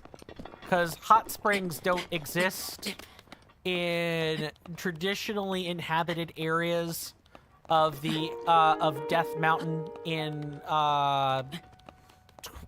Skyward Sword.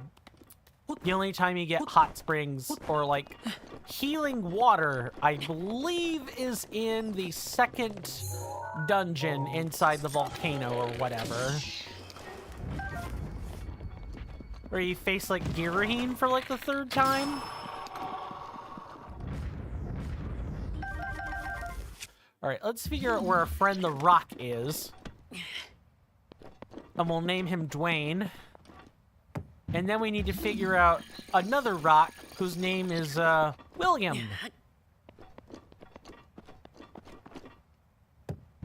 Actually, no, his name's Kevin. I take that back. 10 points to anyone who gets the reference.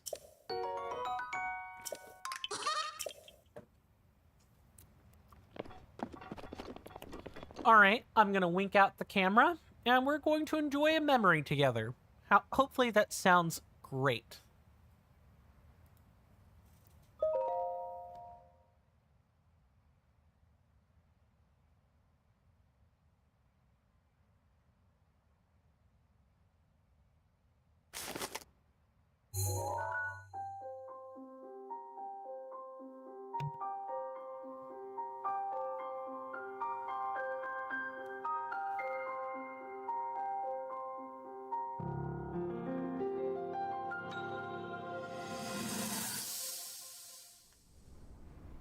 That cut doesn't look too bad, actually.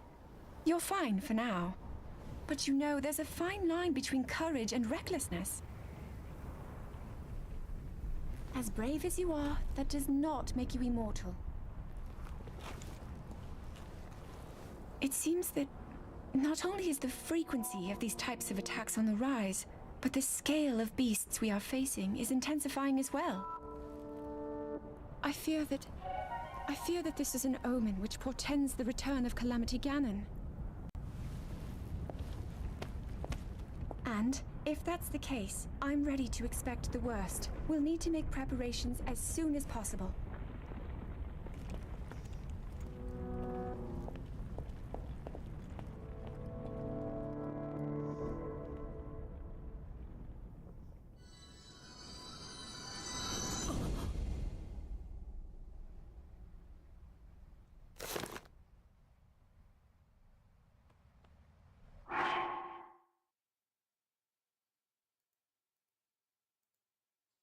Wow.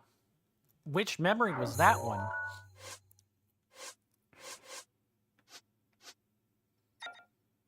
That would be memory number 5. I'm surprised we haven't bumped into the I'm not surprised we haven't bumped into all of them yet. I'm pretty confident there's actually one memory in the Gerudo Wasteland somewhere, but the thing that's getting me is more, you know, we should have bumped into almost all of them by now. Maybe there'll be one in Akala related to the Spring of Power. Or like a memory that's associated with the Spring of Power. That would be what I'd think of. I don't quite rightly remember. Our next Korok seed's like over here. Pretty sure.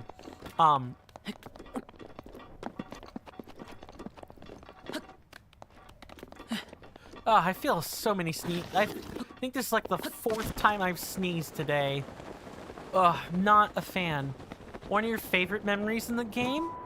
Now that's interesting. Usually most people that you know, I've seen on the net talk about it or talk about memories usually refer to the ones where Rivali or Mifa are involved because they're kind of special.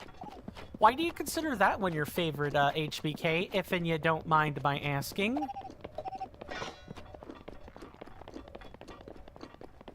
Because that one's kind of grim, or more grim than usual, let's say.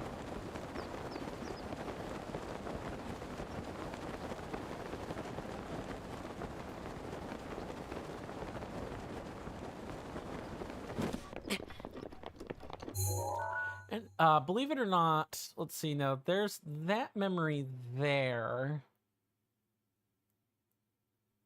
Okay, but that one's related to Daruk himself. And then the other one here is actually a DLC related one. Okay. So far, so good. Gotta grab these rockaroonies.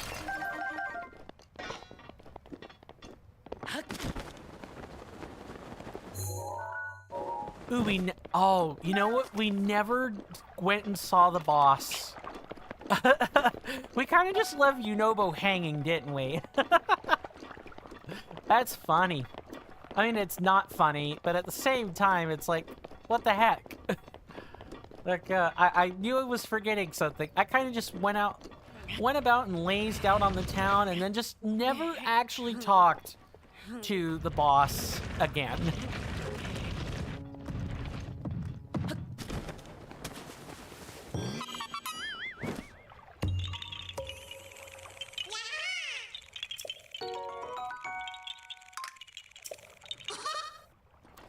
Why don't we go ahead and do that?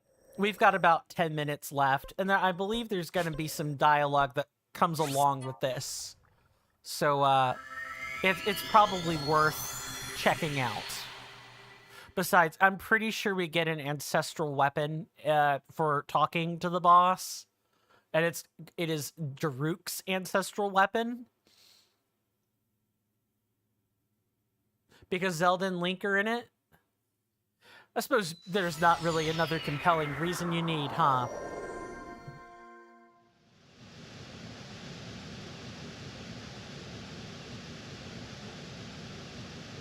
Ugh, that's like 4 or 5 sneezes today. Yeah, I definitely think my windows are open to the outside. The pollen count has been bad. Really bad this year. There was like 1 microgram of pollen for every cubic centimeter of air across the river yesterday. Ugh. Pollen allergies are miserable. They're not as bad as like other allergies, but they aren't fun. Sorry, Yunobo. What did boss want, Goro? You should ask him directly. Yes, Bluto, let's do that. You love their interactions? Fair enough. Hey, it's you. Yunobo told me everything. You really are something else, brother, you know that? Brother. I can't believe you conquered Rudania. Color me impressed. But good grief. Did you have to do it just when my back pain went away? I was all ready and raring to go at Rudania myself. Now you've gone and made it look like I was just fibbing about my back pain this whole time. Imagine that. Me? No. Bluto, you don't get to do that. I did this out of the kindness of my heart. And because, quite literally, we have to do it if we want to stop Calamity Ganon. Don't go getting all, hoity-toity now. Oh, and I'm also happy to see Yunobo finally got his act together. I know that's your doing as well. But enough back-patting and other such nonsense. Take a look at this. The divine beast Vah Rudania has calmed down and returned to his peaceful ways. Now we can get back to digging for ore around Death Mountain. Oh, right. I've still got to thank you, brother. There's some treasure in my house. Grab it. Keep it. It's yours. It's a sharp blade that Daruk himself once wielded. I'm sure you'll be able to make good use of it. However, well, as a Hylian, you probably already know this, but apparently 100 years ago, the Hylian champion had a legendary blade, the sword that seals the darkness. That said, you've got a rather fine blade already, don't you? Come to think of it, he is funny. I will definitely grant you that, HBK. He is funny. Come to think of it, you look like the Hylian champion who fought the Calamity alongside Daruk.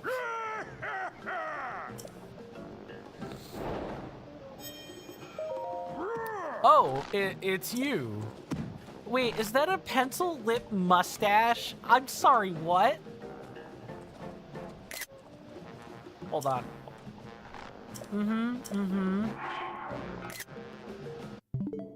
hold on. Captures album.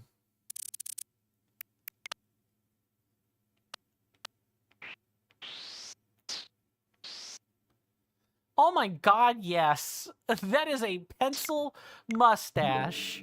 What the heck? All right. I'll grab the treasure. I just wanted to point out the stash. There's nothing wrong with that, mind you, but caricatures do be caricaturing, if I do say so myself. All right, treasure time. This two-handed weapon was once wielded by the Goron champion Daruk. Daruk made swinging it around look easy, but a Hylian would need an immense amount of strength. No kidding, but at least it's not Ash Ketchum levels of super strength, am I right? My god, that conversation from yesterday still has me absolutely reeling. Like, ugh. Sorry, my sibling and I had started to discuss Ash Ketchum's origins, and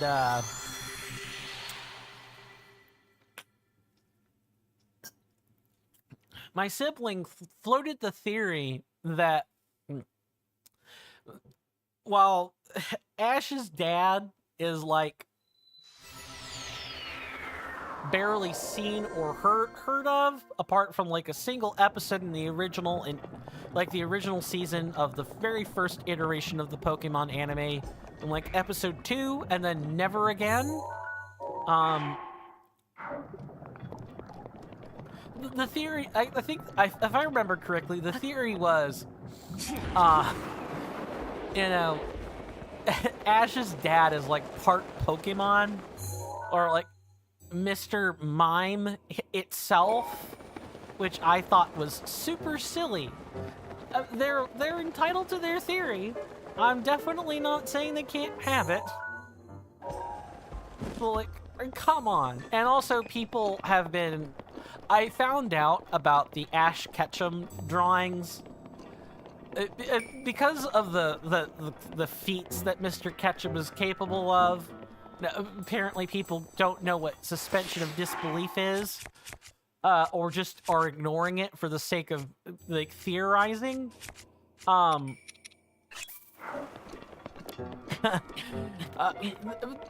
People be drawn at like a 10-year-old boy with six-pack abs and super strong arms to indicate this. Like, come on.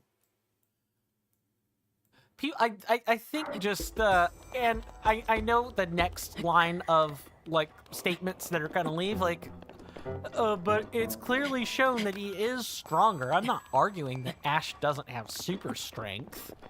What I'm arguing for is that that's not a reason to suspect that he's Pokemon levels of strong. It's never really understood why he's this strong. Why he can lift like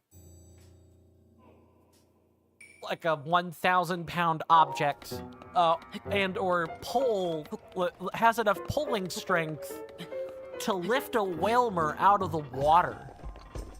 I don't get that. It could just simply be, you know, suspension of disbelief. It could just be it was meant to be a stupid action that nobody else was really capable of. I don't know, man. I am disturbed by the drawings. Now, I guess I should probably also preface what I'm saying with, do I think 10-year-olds aren't capable of getting six-pack abs? No, they're capable. There was a story of a famous bodybuilder who, like, grew up and lost the six-pack. I forget his name, but he was, like, a phenomenal bodybuilder for the time. Although that does leave its mark on you. Like, there's a reason that people are not meant to look like that at 10.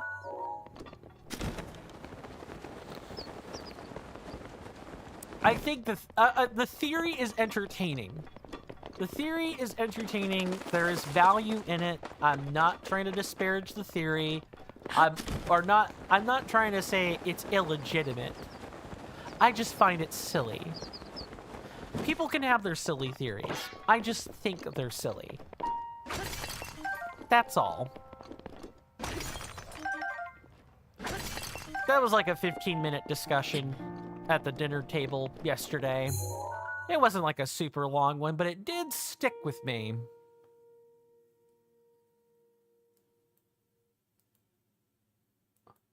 Okay, so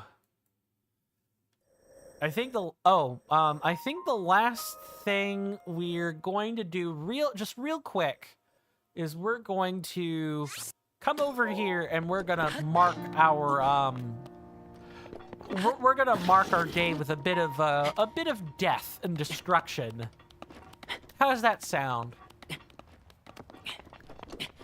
I know people don't want to hear me prattling on about Pokemon anime. Now, am I an anime enthusiast? Nope. Have I watched the whole Pokemon anime? Nope. Absolutely not.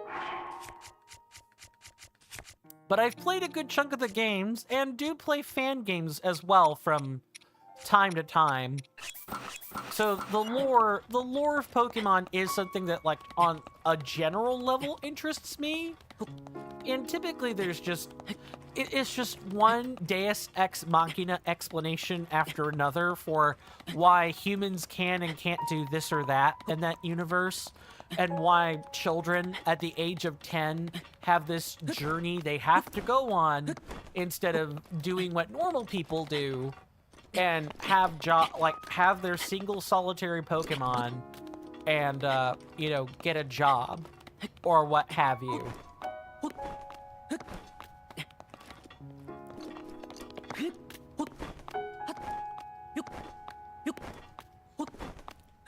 I think there's a lot more that you could pick apart with that as opposed to where Ash Ketchum's dad is. Like, you could speculate on that endlessly. Whereas you can kind of begin to unravel the socio-cultural threads of why Pokemon trainers start at age 10 in that universe in general. Sounds like fun to you? I bet it does. I mean, Pokemon training is fun.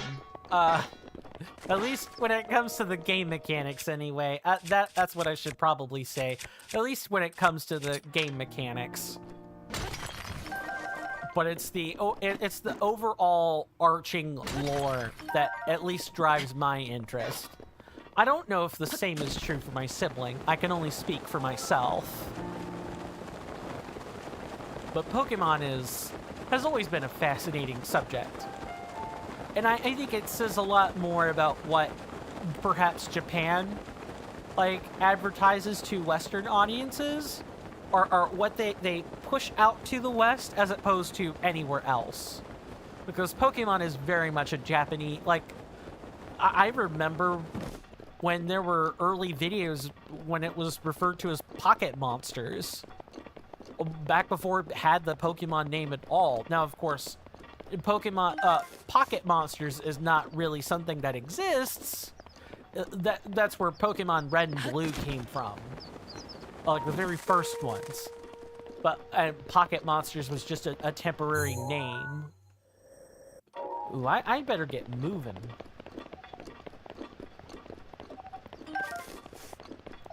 Yeah, killing the Talus over there in that area is the last thing we're going to do, and then we're going to call it. I don't know. Here's a question I can ask. You know, we're sitting here playing a Zelda game, but how many people like Pokemon? Or whether that be the anime, the Pokemon Go app, the trading card game, because I know that's also a thing. How many people like that? Or like that, that, like, intellectual property. I generally like it. I might stay away from the anime because I think the tropes of jelly-filled donuts and hello nurse are silly. But they're also classic memes at this point. These are like stale memes, even.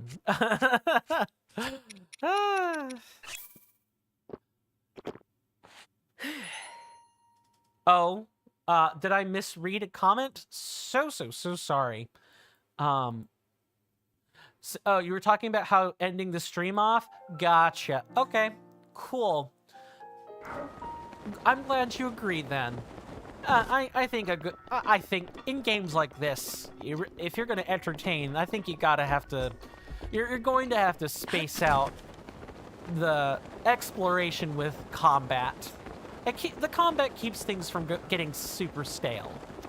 I'm pretty sure this is an Ichneotalus we're about to fight. I'm like 90% confident that that's what we're gonna fight next, but I suppose our own eyes can be the judge of that, huh?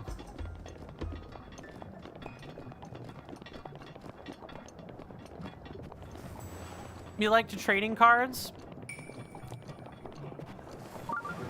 I had like a couple. I at least put my hands on a couple. Never really got the energy mechanic. I know that's like a big thing. It's basically kind of like what you need. The energy mechanic is what you need to play the cards. Like, I get that part. But the trading card game was never really something I picked up and played. I picked up Yu-Gi-Oh! First, and then I played Magic the Gathering, and I haven't moved from that since. It's a nice Turing-complete trading card game. And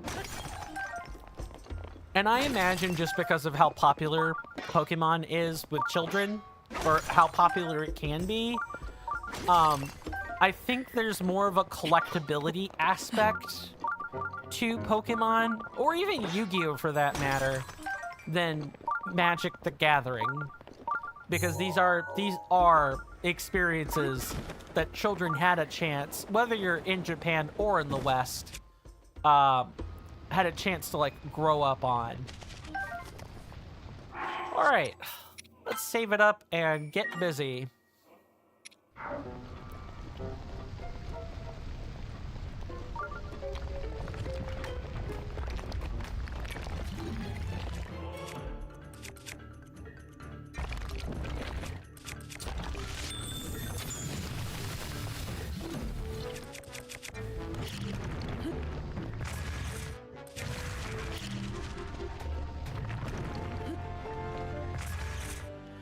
Really?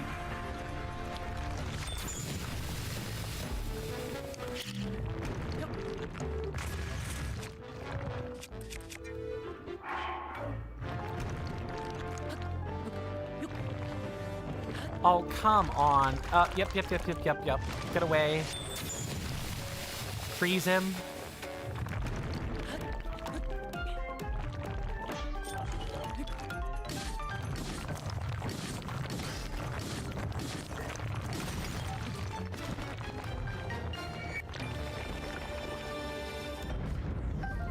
That didn't take too particularly long. Didn't get much for our trouble, but we at least got a ruby. I can't complain, I guess. All right, ladies and gentlemen, non-binary people, that is going to do it for today. I do want to thank you so incredibly much for being here. I really appreciate it. I am going to cut and run. I have a little more food I'd like to go eat, actually. And it would be nice to enjoy it off camera, where I'm not thinking about annoying you guys with slurping noises. We will be back. Let's see, today is what? Wednesday? Yeah, we should be back Friday at the normal time. And then remember that I'm not going to be streaming Monday, Tuesday, and Wednesday of next week. That's the 7th through the 9th. At the very least, those 3 days. Friday may or may not also be included, but at the very least, it'll be at least Monday and Wednesday. I don't know why I said Tuesday, actually, now I'm thinking on it. But I only stream Monday and Wednesday anyway out of that block. But yes.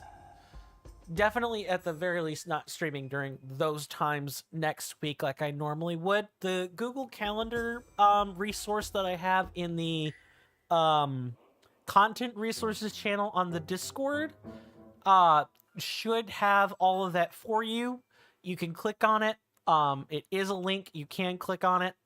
And you can even, if you've got an Android class phone, you can even set it up with your calendar app. This is what, I have a phone just like this, and that's pretty much what I do. That way, if I'm out and about, provided I don't break my phone in the process of demonstration, which would be a problem.